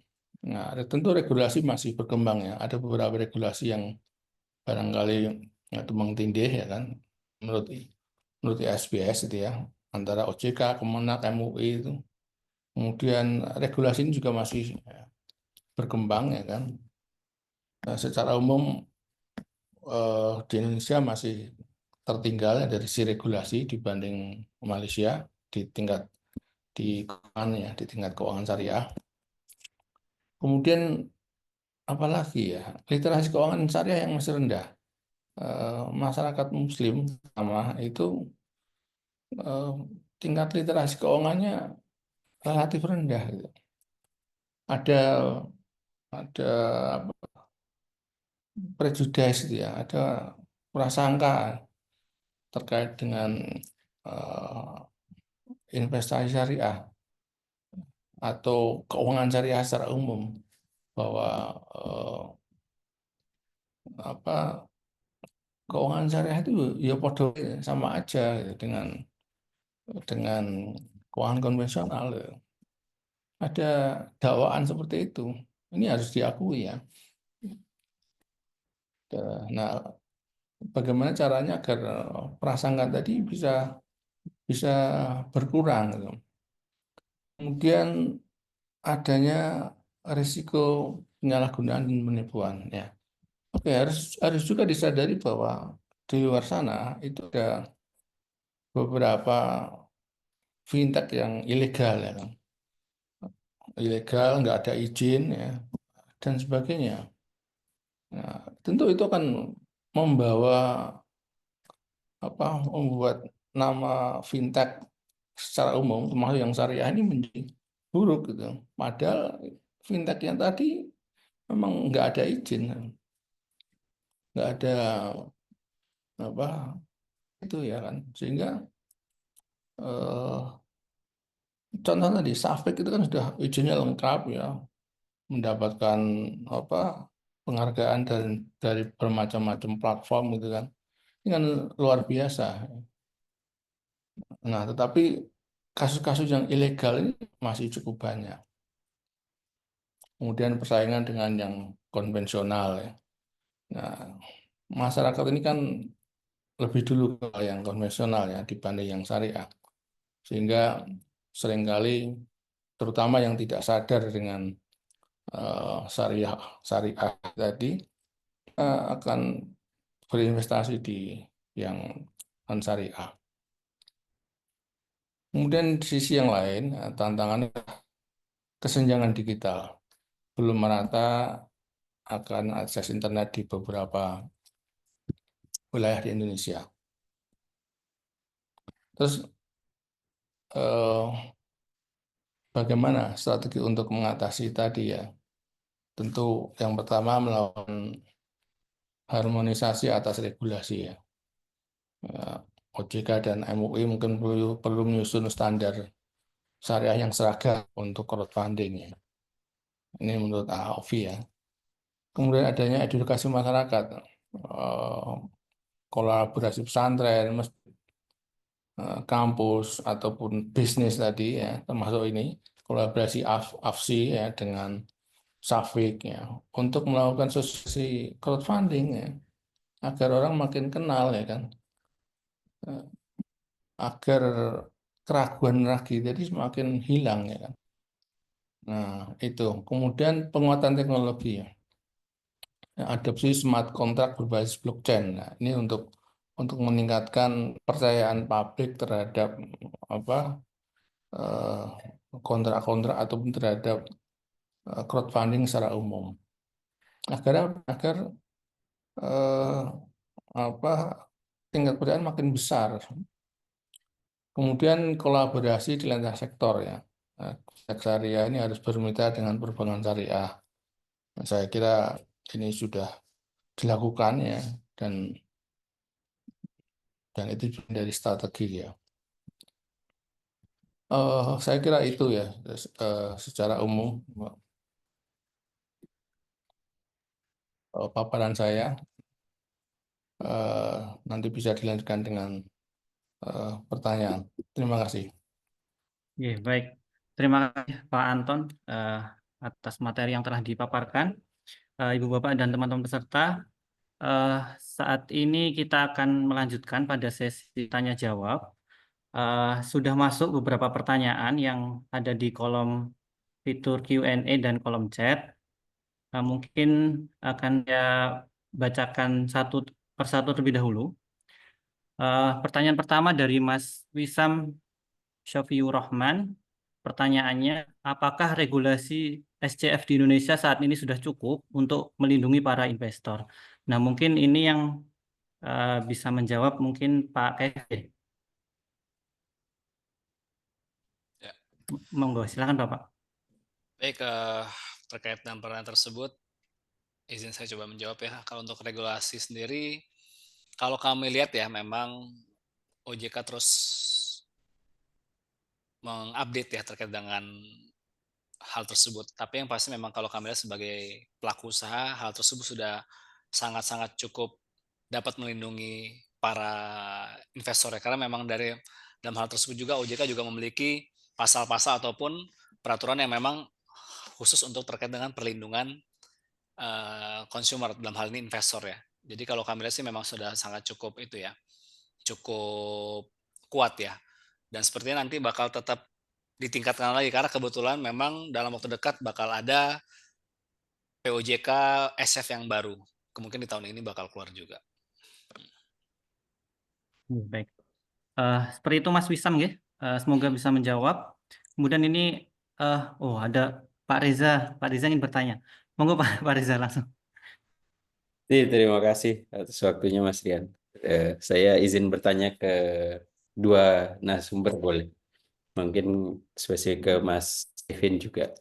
Pertama tadi perubahan aturan dari equity crowdfunding ke securities crowdfunding di POJK tahun 2020 itu kan latar belakangnya karena ketika dia masih ekuitas crowdfunding itu bisa menjangkau UMKM yang lebih banyak ya. Karena salah satu syaratnya adalah harus berbadan hukum UMKM-nya, benar ya? Sehingga dirubahlah menjadi securities crowdfunding yang mungkin secara badan hukum UMKM itu jadi lebih fleksibel karena dia hanya project, pendanaan sebuah project, bukan sharing kepemilikan saham. Nah, ini yang menjadi menarik sebenarnya. Karena sepertinya karakteristik ekuitas crowdfunding yang di Indonesia dulu dengan ekuitas crowdfunding yang ada di beberapa negara lain itu kan mungkin karakteristik UMKM-nya yang berbeda. UMKM kita kan kayak nggak mau gitu melepas porsi kepemilikan, kayaknya enggak. Mending biayai aja program saya. Cuman kayaknya jadi ada resiko tambahan ya mungkin Mas Kevin ya, karena status kepemilikan atau status badan hukum UMKM jadi lebih terbuka tuh untuk menjamin tadi mungkin menjawab dengan Mas Wisam tadi pertanyaannya juga untuk menjamin ketenangan investasi di dalamnya, maka berarti ada hal-hal yang perlu ditingkatkan juga. Nah, dalam hal ini saya ingin bertanya gimana hal-hal apa yang diperbuat oleh Safik dalam sebagai sebuah sekuritas crowdfunding untuk meningkatkan hal-hal seperti ini gitu. Apakah ada peningkatan kasih kepada UMKM yang akan bergabung atau menawarkan diri gitu bergabung ke securities crowdfunding atau seperti apa? Kalau investornya saya rasa selama mendapat kenyamanan atau ketenangan dalam berinvestasi dalamnya saya rasa tidak jadi masalah. Namun dari segi penerbitnya dan dari segi UMKM-nya kira-kira ya mungkin Pak Kevin. Ya, matur nuwun seperti itu. Ya, baik. Mungkin bisa langsung dijawab oleh Pak Kevin. Ya, sebenarnya peningkatan ECF ke SF kita sepakat ya memang ada yang namanya permintaan atau potensi untuk peningkatan bisnis dari crowdfunding sendiri ya. Kita tahu memang di luar itu malah banyakkan equity crowdfunding ya. Yang SF sendiri mungkin itu tidak banyak ya. Mungkin di Arab Saudi dan sebagainya mungkin tidak banyak yang kita ketahui juga ya yang semasif seperti di Indonesia. Nah, kebetulan memang Syafiq sendiri lahir itu pada saat terbentuknya SCF. Dan memang makanya Syafiq itu sebagai SCF pertama yang berizin maupun SCF syariah pertama yang dapat izin dari OJK. Jadi memang kita kebetulan pas pertama juga. Dan memang baik lagi, kalau equity kita tahu bahwa memang dasar dari OJK buat ini kan harapannya agar yang di pasar modal selama ini kan memang karena kebetulan OJK kita sama Pak Reza ya, kita ini di bawah OJK pasar modal. Mereka membentuk yang namanya equity crowdfunding ini harapannya karena selama ini pelaku usaha UKM yang mau go public itu serasa terabaikan ya. Karena biasanya para regulator dalam hal ini pasar modal atau bursa efek fokusnya ke yang besar-besar kan ya, yang korporasi dan sebagainya. Sedangkan ada loh sebenarnya ceruk pasar untuk UKM, mereka mau juga nih go public, tapi ternyata balik lagi ya namanya SDM tentunya kan mereka juga punya prioritas ya, jadi tidak terhandle. Oleh karena itu makanya dibuatlah SCF ini, karena memang harapannya OJK buat ini mudah-mudahan dengan latihan di SCF sendiri mereka bisa naik kelas ke bursa yang sesungguhnya. Itu harapannya kan, mereka latihan dulu nih terkait dengan transparansi, pembukuan keuangan dan sebagainya yang mereka bakal coba dulu di SCF nih kita ajarkan, kita coba bina. Nanti pada saat mereka naik kelas biar bisa lebih smooth kan. Nah, itu memang cita-cita seperti itu dari OJK. Nah, terkait dengan badan usaha, memang kalau di produk di Sukuk itu lebih fleksibel ya. Jadi nggak hanya PT, bisa CV. Ya memang kalau dari sisi market pun juga lebih clear, dalam arti kalau kita lihat untuk para investor, kami lihat lebih resiko lebih kecil di Sukuk. Karena kenapa? Pertama, di Sukuk ada yang namanya jaminan. Karena memang by regulation, pendanaan itu minimum sebenarnya bisa tanpa jaminan. Sebenarnya bisa juga. Tapi mereka terbatas, investor bisa berinvestasinya. Karena ada peraturan. Jadi kalau di POJK-nya, itu maksimum hanya 5% dari pendapatan tahunan. Dia bawa 200 juta. Kalau 200 juta itu 10%. Jika tidak dijaminkan. Nah, kalau dijaminkan oleh pelaku usaha, oke, saya pendanaan butuh 1 miliar. Kalau kita bisa ngasih jaminan di angka minimum 125%, itu investor bisa bebas investasinya. Ya, karena tadi memang sebanding ya. Jadi dia bisa bebas, tapi ternyata di cover juga oleh aset atau jaminan dimiliki oleh pelaku usaha. Itu juga sebagai salah satu perlindungan investor ya, dia punya jaminan, punya aset. Yang mungkin kalau di industri lain ya di luar dari perbankan ya, perbankan kita tahu pasti pakai jaminan ya. Itu mungkin ada yang nggak pakai jaminan kan. Nah, tapi di SF itu ada opsi seperti itu. Nah, tapi baik lagi, kalau yang untuk perlindungan investor, tentunya kita tidak lupa juga yang namanya tadi ya, ada bagi untung, ada bagi rugi kan ya. Ini memang titik krusial yang kita tahu perbedaan kita dengan yang di konvensional. Karena akadnya hutang, mau gimana pun usahanya bangkrut, usahanya gagal, nggak mau tahu, bayar bunga. Nah, sedangkan kalau di syariah sendiri, hal itulah yang menjadi pembeda kita kan. Kita bisa minta 100% balik misalnya terjadi kerugian. Jika apa, pasti kita tahu lah, jika kalau memang waran prestasi kan ya Pak ya. Selama nggak waran prestasi, itulah resiko yang mesti didapati oleh si investor. Let's say misalnya qadarullah karena memang suatu bisnis, ya biasa misalnya kayak COVID kemarin, bisnis slow dan sebagainya, ya rugi. Ya ruginya itu ditanggung bersama. Tapi tentunya itu bakal tidak mudah, dalam arti tidak semudah kita langsung menjudge, oke, ini rugi karena prestasi, ini rugi karena bisnis, karena itu bakal dilakukan due deal yang lebih dalam oleh tim Syafiq.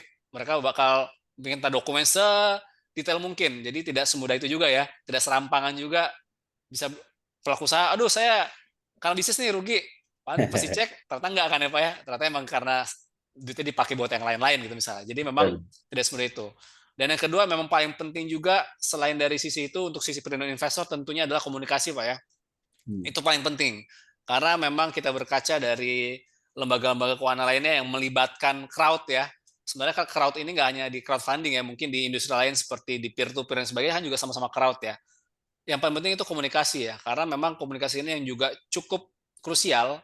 Terkadang kalau orang-orang misalnya, biasa komunikasi itu bakal jadi krusial pada saat kapan Pak? Pada saat rugi kan Pak ya, pada saat kerugian kan. Kalau lancar diam-diam aja, lancar kan ya. Ya, memang krusial pada saat rugi memang. Nah, terkadang banyak yang rugi, mereka langsung, wah ini salah penyelenggaranya nih, gimana sih gini. Padahal mereka sebenarnya berinvestasi kan nggak di penyelenggara ya, Betul. langsung. Makanya kalau di Syafiq sendiri, kita karena kita sebagai perwakilan dari investor maupun untuk penerbit untuk melakukan akadnya, dari sisi investor lah, itu pasti ada namanya rapat umum pemegang saham atau rapat umum pemegang sukuk RUPSU. Jadi setiap kegiatan yang melibatkan hal-hal tertentu itu kita bakal RUPS Pak atau RUPSU Pak. Jadi bukan Syafiq yang mengambil peran untuk melakukan, oke, kita melakukan action A, B, C, bukan Syafiq yang melakukan. Tapi itu kesepakatan bersama-sama para pemodal yang berinvestasi di proyek tersebut. Kita menyediakan tempatnya, nanti kita ada Zoom, oke gimana nih? Saya misalnya mundur nih Pak, penerbit, waduh ternyata lagi rugi nih, gini-gini nih, masalah nih, kita butuh waktu tambahan. Syafiq nggak bisa serta-merta, oke kita perpanjang deh.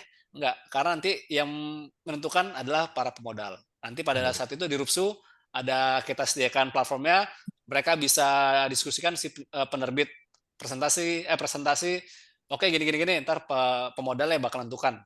Oke, kita bisa perpanjang. Oh, kita nggak mau perpanjang, nanti suaranya di situ, Pak. Jadi memang betul-betul hal itu yang krusial Pak ya, komunikasi itu sangat penting. Itu kalau misalnya bermasalah Pak ya, bisa sampai RUPSU gitu. Tapi kalau misalnya mereka mau nanya sesuatu hal, ada nanti kita sebuah mekanisme ya, ntar di platform itu mereka bisa langsung nanya tuh, semacam chat itu, semacam thread gitu ya, mereka nanya perkembangan bisnis seperti apa, bisa langsung ke para pelaku usahanya. Kurang lebih seperti itu Pak. Rasa cukup menenangkan. Terima kasih Mas Kevin. Sama-sama. Sudah terjawab nggih Pak Reza? Sudah, nggih. Baik. Teman, ini ada banyak sekali pertanyaan yang masuk nggih di kolom chat. Mungkin saya berikan kesempatan terlebih dahulu kepada teman-teman yang ingin bertanya langsung melalui Zoom, bisa raise hand terlebih dahulu. Nanti tidak ada, akan saya bacakan pertanyaan yang di kolom chat. Oke, belum ada nggih. Mungkin saya bacakan pertanyaan yang di kolom chat. Ini ada dari Mbak atau Ibu ini, Musfianti. Pertanyaannya, bagaimana menentukan crowdfunding yang bisa menjadi pilihan investasi? Apakah faktor pertimbangannya sama dengan memilih saham dan bagaimana membentuk portofolio crowdfunding yang optimal? Mungkin dari Pak Anton atau Pak Kevin yang berkenan menjawab terlebih dahulu. Oke, saya nggak apa-apa. Oke, silakan Pak. Terima kasih ya. Jadi menentukan investasi di crowdfunding atau investasi secara umum ya kan. Tentu kita harus paham bahwa nama setiap investasi itu melekat resiko gitu ya. Ada risikonya. Sehingga bagaimana caranya untuk mengurangi risiko investasi di crowdfunding ya kan. Pertama adalah diversifikasi portofolionya ya kan. Apakah crowdfunding yang ikuti itu portofolio investasinya itu sendiri ada di satu jenis usaha saja misalkan, atau tersebar di berbagai macam kegiatan proyek ya, sektor. Nah, ini juga mengurangi risiko dari kegagalan tadi. Ya contoh kasus misalkan di Safik itu proyek investasinya bermacam-macam ya, di bermacam-macam sektor ya kan. Ada properti, ada macam-macam ya. Artinya tidak satu jenis saja. Ini artinya itu mengurangi risiko. Salah satu cara Safik untuk mengurangi risiko. Masuk kita juga ketika kita melakukan investasi ke Safik atau crowdfunding yang lain, ini juga risiko kita berkurang ya. Karena portofolio yang tersebar. Masuk kita sendiri ya. Kalau kita berinvestasi, kita juga hanya jangan pada satu portofolio saja, pada saham saja atau pada crowdfunding saja, tapi kita sebar di beberapa keranjang. Dan yang kedua tentu saja pilih platform crowdfunding yang terdaftar ya, yang resmi, yang legal, ada di terdaftar OJK, ya, tersertifikasi DSN MUI. Ya. Nah, ini salah satu keamanan juga akan lebih terjamin. Dari sisi kepatuhan syariah juga akan lebih terjamin. Kemudian yang ketiga, apalagi apa usahanya, ya. Proposal usaha secara terang. Jadi kita lihat yang mau dibiayai itu proyek apa gitu ya. Kita lihat eh, rencana bisnisnya seperti apa, si keuangannya seperti apa, eh, make sense nggak, masuk akal nggak, Eh, kemudian apa ROI-nya gimana, apakah terlalu besar mungkin, atau terlalu kecil malah ya. Nah, ini juga harus menjadi bahan pertimbangan. Terlalu besar bisa jadi malah kita jadi curiga ya kan, atau wajar-wajar saja. Nah, kita lihat proposal bisnisnya secara umum harus dibaca gitu kan. Kemudian tentu saja yang kita sebagai umat Islam eh, pilih apa platform yang berbasis syariah, ya, yang crowdfundingnya berbasis syariah. Itu kata kunci yang pertama saya. Eh, dan kemudian setelah itu baru pahami akadnya. Ini pakai akad apa ya kan? Ya, pakai musyarakah atau murabah sehingga ketika kita berinvestasi maka risiko yang melekat atas apa investasi kita paham. Kemudian kita lihat juga perkembangannya setiap itu ya kan, kita biasanya kan ada laporannya itu. Eh, laporan apa laporan keuangan proyeknya ya. Dan kalau rutin ada laporan proyeknya, ini juga salah satu tanda-tanda bahwa ini pengelolaannya bagus. Ini sehingga risiko investasi kita akan berkurang. Kemudian yang terakhir barangkali baiknya tetap gunakan uang dingin ketika berinvestasi.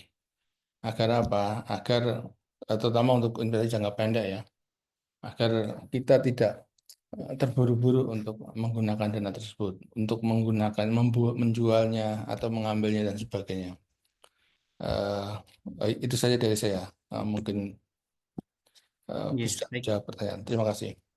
Terima kasih Pak Anton. Mungkin Pak Kevin selaku media platform ingin menambahkan terkait pertanyaan dari Ibu Musfianti. Ya sih, mungkin kalau spesifik tadi ya, yang pasti ya kalau di Syafiq ataupun di semua platform, pertama tentunya akan menyediakan prospektus ya, atau proposal bisnis, yang dimana itu sangat-sangat detail ya. Mungkin satu proyek itu bisa sampai 60-70 halaman ya, detail sekali.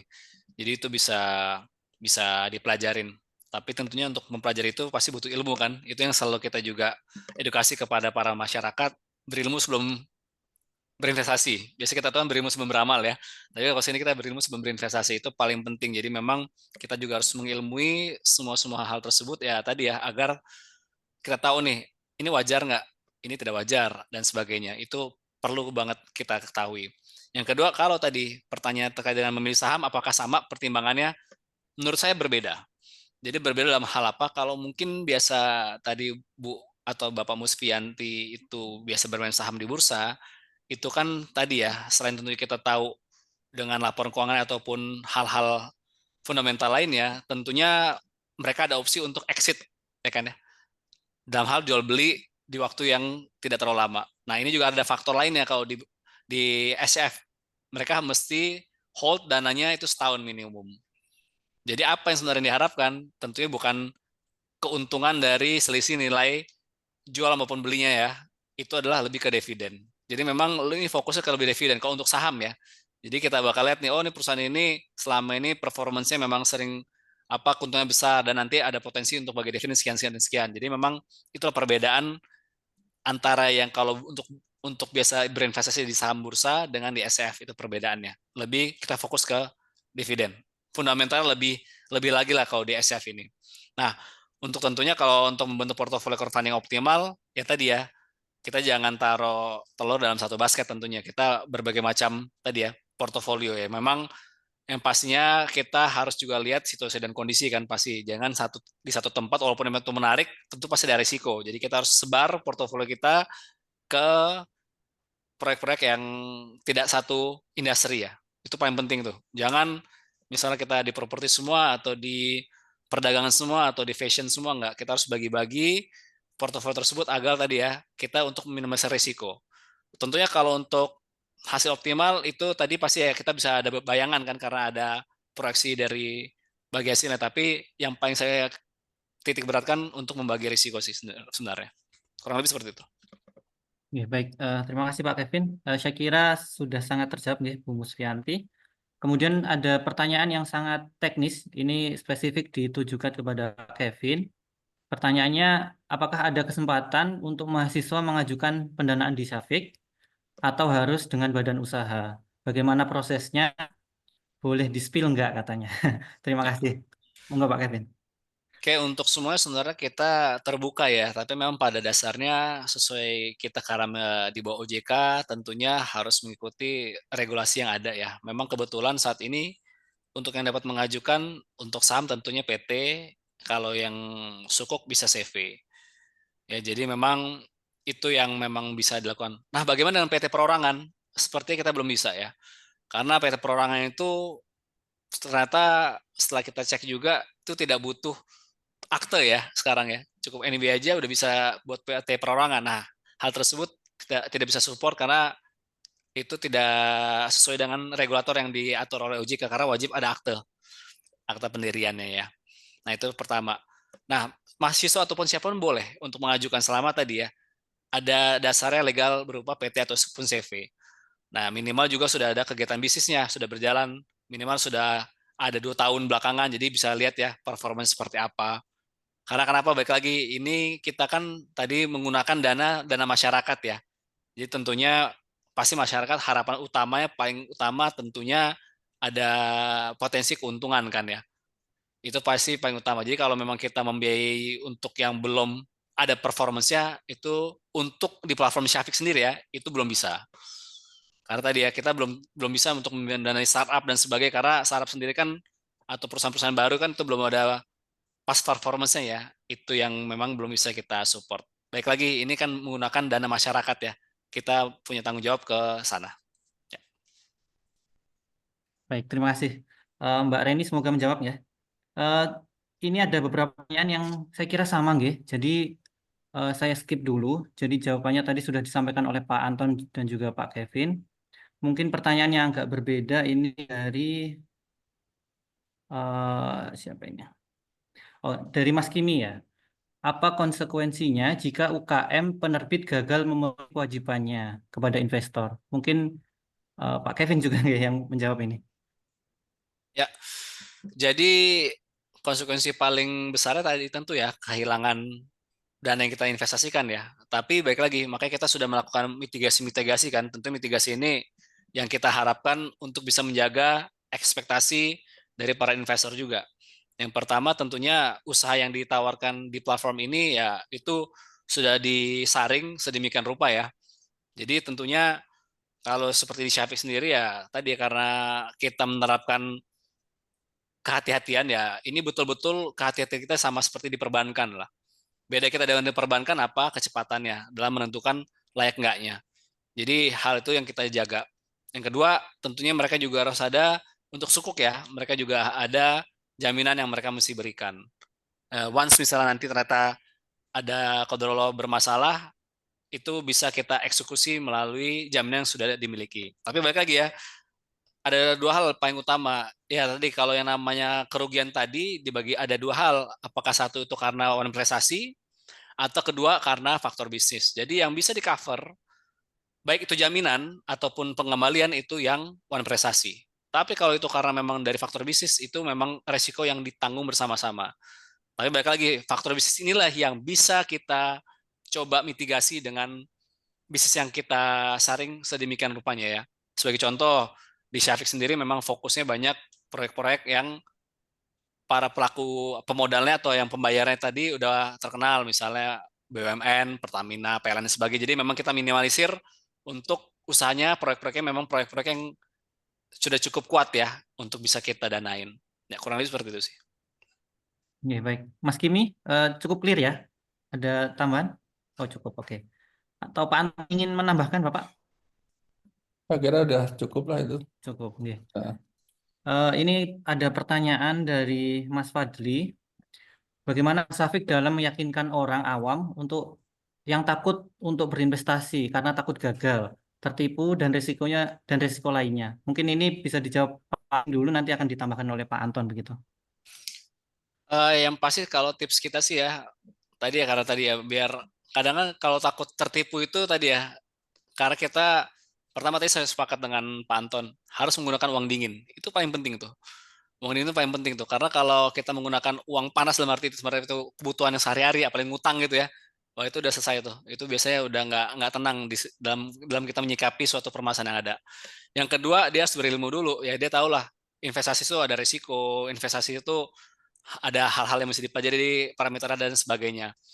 Yang ketiga, dia baiknya mencoba dengan dana yang dana dingin, coba dikit-dikit dulu ya, disebar portofolionya. Jadi jangan langsung besar, langsung itu karena FOMO apa yang beli ini pengen investasi sini semua, sana semua. Jangan seperti itu, kita sebar pelan-pelan. Kalau sudah terbukti, udah tahu polanya seperti apa, kita tahu pola seperti apa, jadi kita bisa untuk melanjutkan ke tahap berikutnya. Dan yang terakhir sih kita harus tahu ya, profil risiko kita. Kita ini tipikalnya apa? Agresif. Yang kedua, apakah kita konservatif atau moderat? Nah, itu juga mempengaruhi itu. Kalau kita tipikal konservatif ya udah jangan berani, malah kalau di SF sendiri kalau saya lihat itu resikonya cukup menengah tinggi ya. Karena kenapa ya? High risk high return kan. Karena emang returnnya cukup besar, tapi tadi kan karena ini sektor real yang tidak ada jaminan apapun, ya dalam arti jaminan kan kalau misalnya kita di deposito, misalnya kenapa-napa ada LPS kan, lembaga penjaminan, ntar dibalikin apapun ceritanya. Nah kalau ini kan memang ada risiko di mana bisa jadi proyek yang ditawarkan itu gagal pada saat risiko bisnisnya kan. Nah itu baiknya yang konservatif mungkin kalau yang mau coba di SF ya pelan-pelan dikit aja dulu. Sedangkan kalau yang moderate atau agresif mungkin dia bisa lebih berani untuk bisa berinvestasi di platform SF. Ya kurang lebih seperti itu sih. Oke, baik. Mungkin ada perspektif lain dari Pak Anton. Oke, terima kasih. Iya, saya kira memang ketakutan atas risiko kegagalan dan sebagainya itu memang bagian dari kodrat manusia gitu ya. Sehingga kita itu harus paham kita itu ada di mana ya. Risiko kita itu seperti apa. Kita itu cenderung berani gitu ya, berani menanggung risiko atau kita takut. Kalau kita paham atas diri kita sendiri, baru kita bisa memilih investasi, portofolio investasi yang sesuai dengan kita. Anda takut rugi, ya, takut apa bond gitu ya, ya tentu jangan ambil apa saham. Harus cari yang aman ya, lebih banyak amannya. Ya udah deposit lagi, apalagi ya, ya. Atau emas misalkan ya. Walaupun banyak juga yang mengatakan emas itu bukan saran investasi, dia hanya untuk lindung nilai saja. Ya.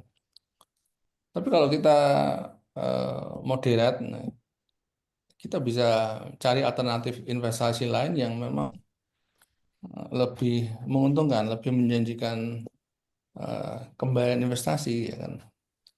Bisa saham, termasuk juga ini security crowdfunding. Ya. Ini memang ya agak menengah ya risikonya.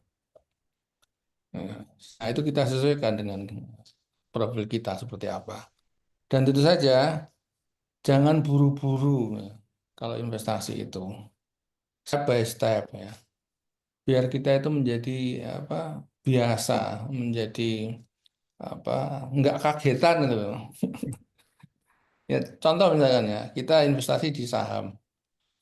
Nah, kalau kita belinya sedikit-sedikit, anggap aja 1 juta gitu ya.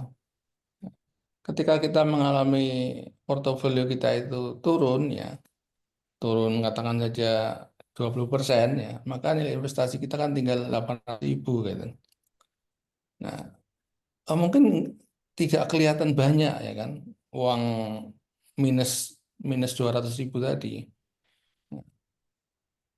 Nah, ketika kita sudah mulai terbiasa ya melihat tanda merah gitu, merah 20% dengan 200.000 sudah mulai terbiasa ya, dan nggak kaget, nggak jantungan, bisa aja nanti kita tingkatkan investasinya ya, ya.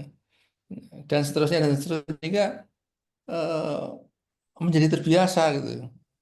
Nah, itu juga bagian dari apa menaikkan penerimaan kita terhadap risiko. Ya, dulunya mungkin konservatif, tapi dengan hal-hal seperti tadi, mulai dari pelan-pelan itu akan meningkat. Ya.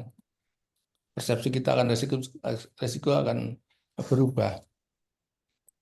Nah, bisa jadi seperti itu ya. Itu yang saya terapkan untuk diri saya sendiri ya.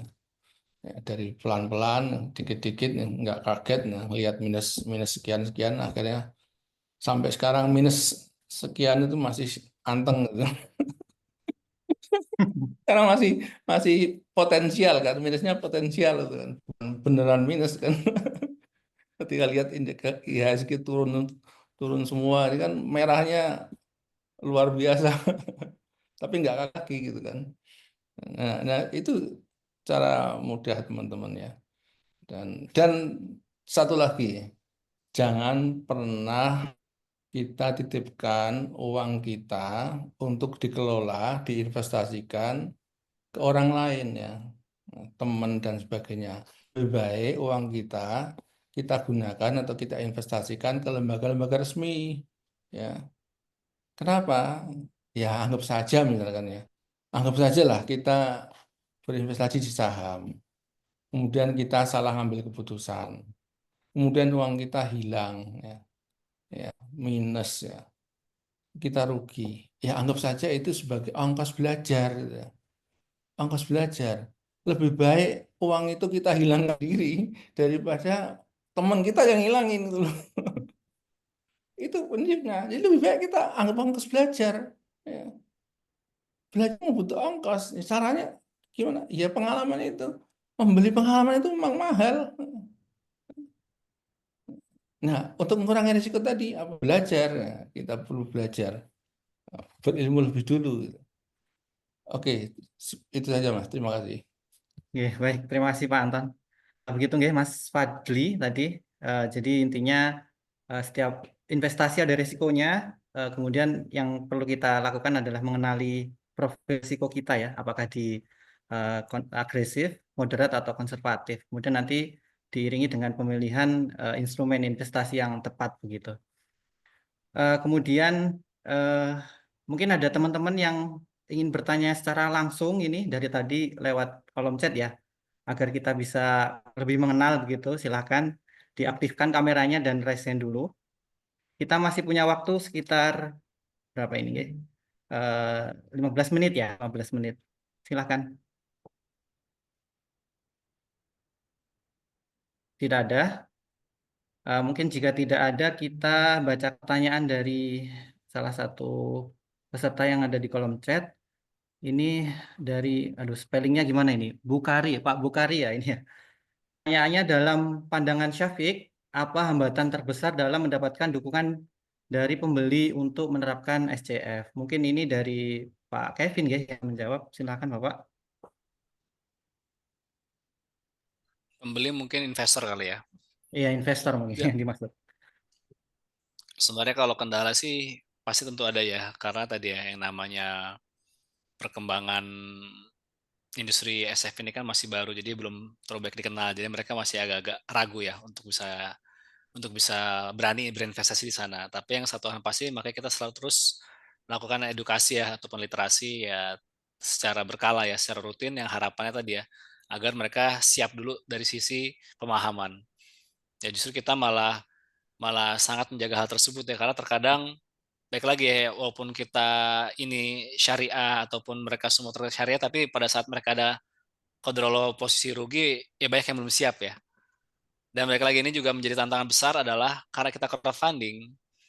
Jadi jika pun ada yang masalah ya tadi ya, mereka bakal buat komen-komen dan sebagainya yang tadi ya belum siap untuk terkait dengan hal tersebut ya. Ya, hal itulah yang memang sekarang kita lagi coba terus untuk memperbaiki baik komunikasi maupun yang lainnya ya. Tapi ya itu memang resiko yang ada di kami karena kita ada retail semua kan. Kita tidak ada perbankan yang menjadi investor kita untuk invest betul-betul retail. Ini betul-betul urunan.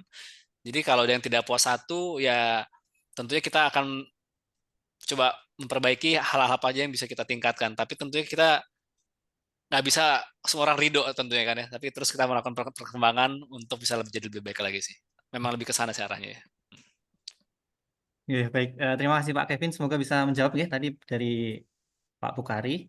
Mungkin ini pertanyaan terakhir ya untuk Pak Anton. Pertanyaannya, mohon saran produk investasi bagi investor pemula Pak katanya. Monggo Bapak silakan. Terima kasih. Investasi untuk investor pemula, ya. Lagi-lagi tadi kita kembali dulu ke profil risikonya. Coba ketika kita mau berinvestasi ya ke platform tertentu ya, pasti di awal itu pasti ada justru pertanyaan itu yang muncul ya kan. Anda profilnya apa ya kan? Karena itu akan menyesuaikan dengan jenis investasi kita. Ya. Kalau tadi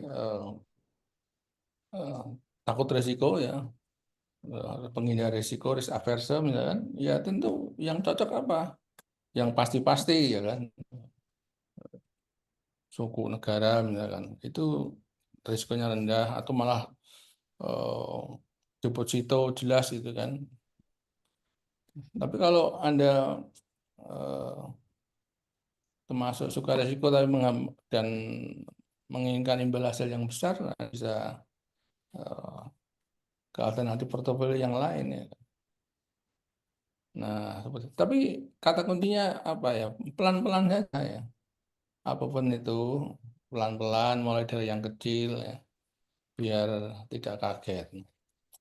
Ya, karena ya jenis investasi itu banyak sekali ya. Emas sekarang itu juga ya sudah harganya mungkin sudah terlalu mahal ya kan. Kalau Anda baru masuk sekarang mungkin tidak tepat ya kan, karena sudah terlalu mahal.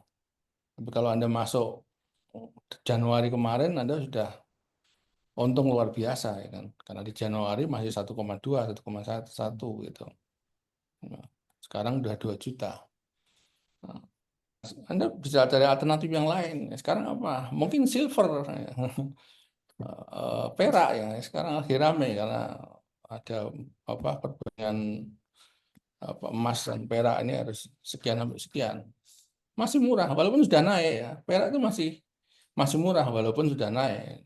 Awal 2025 2024 akhir itu masih di angka 15 ribuan. Sekarang udah di angka 25 ribuan. Udah naik cukup banyak. Masih menguntungkan itu kalau mau ya kan. Tapi memang masih sering menjadi pertanyaan, belinya di mana? Jualnya di mana? Nah, kan Antam jual emas, jual perak juga, tapi memang agak sulit nyarinya ya. Atau bisa juga berupa mata uang ya, kita bisa beli dirham ya kan. Dirham kan perak ya kan. Itu bisa kita gunakan investasi. Ini untuk yang apa pemula dan mungkin profil risikonya takut-takut risiko untuk investor pemula dan tidak mahal kalau beli apa dirham itu kan murah ya dan sebagainya. Mungkin itu dari saya. Terima kasih. Ya, baik. Terima kasih Pak Anton. Ibu Bapak, mohon maaf sebelumnya ternyata waktu kita sampai 11.50 ya, jadi sudah selesai sesi pertanyaannya. Terima kasih sudah kepada peserta yang sudah bertanya dan pemateri yang sudah menjawab. Saya kira sangat menarik dan sangat apa ya menambah wawasan kita semuanya begitu. Mungkin ada closing statement dulu nggih dari Pak Kevin dan Pak Anton. Saya kira singkat saja Bapak karena waktunya terbatas. Pak Kevin dulu, silakan Bapak. Ya, sekali lagi terima kasih atas kesempatannya ya untuk kami selaku platform Syafiq bisa sharing bersama-sama dengan kampus UII. Harapannya ini bisa menjadi tambahan literasi ya minimal literasi ataupun edukasi untuk terkait dengan produk yang sedang kita jalankan. Dan pesan satu sih cuman apapun itu syariah first ya. Jadi investasi atau apapun harus syariah. Harapannya cuma satu itu aja. Yang kita incar adalah keberkahan itu aja. Mungkin sekian dari saya. Gitu. Baik. Pak Anton, closing statement-nya Pak, monggo. Oke, terima kasih. Iya, kata kunci pertama itu yang saya ingin ungkap adalah satu, sama seperti Pak Kevin. Apapun jenis investasinya, itu harus syariah. Percayalah ya, percayalah itu. Ya, itu akan mempengaruhi hidup kita. Ya. Sangat berpengaruh hidup kita. Itu yang pertama. Yang kedua, berinvestasilah sejak muda. Ya. Karena investasi itu membutuhkan waktu. Ya. Kecuali Anda mau gambling, nah, waktu pendek kalau gambling. Investasi itu butuh waktu. Ya. Makanya, ya kan, investasi sejak muda. Dan itu bisa dilakukan sekarang dengan mudah, ya. Dengan fintech, ya. Ini mahasiswa bisa investasi. Dulu susah, ya. Ini bisa dilakukan mudah. Nah, dengan berbagai macam platform. Saya kira itu. Terima kasih. Ya, baik, terima kasih. Teman-teman, waktu kita sudah habis ya. Saya ucapkan terima kasih sekali lagi kepada para pemateri, Pak Kevin dan Pak Anton, atas materi yang luar biasa. Saya ucapkan terima kasih juga kepada teman peserta begitu nggih yang sudah antusias sampai dengan siang hari ini, sudah menyimak begitu. Semoga apa yang kita laksanakan hari ini mendapatkan apa nggih barokah dari Allah Subhanahu wa taala dan juga menjadi tambahan ilmu bagi kita semuanya. Saya selaku moderator mohon maaf apabila banyak kesalahan dalam memandu acara materi tanya jawab. Saya akhiri. Wassalamualaikum warahmatullahi wabarakatuh. Saya kembalikan kepada MC. Monggo. Baik, terima kasih disampaikan kepada Bapak Rian Yuniawan, SEIME, yang telah memandu sesi materi dan juga tanya jawab. Terima kasih juga kepada genap narasumber Bapak Kevin Syahrizal dan juga Bapak Dr. Anton Priyonugroho, SEMM, yang telah memaparkan materi. Semoga ilmu yang diberikan dapat bermanfaat bagi kita semua. Amin. Allahumma amin. Saya informasikan sekali lagi untuk seluruh peserta, diharapkan dapat mengakses link presensi yang ada di kolom chat Zoom. Dan nantinya untuk sertifikat tersebut akan dikirimkan H+7 melalui email yang telah didaftarkan gitu.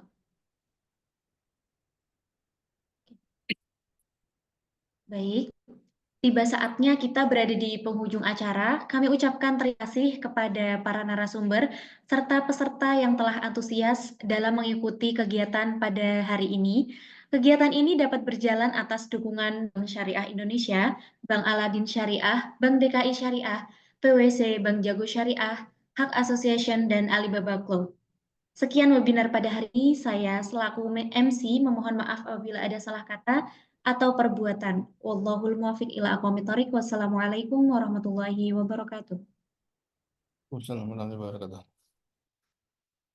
Terima kasih, Mas. Makasih Pak Anton semuanya.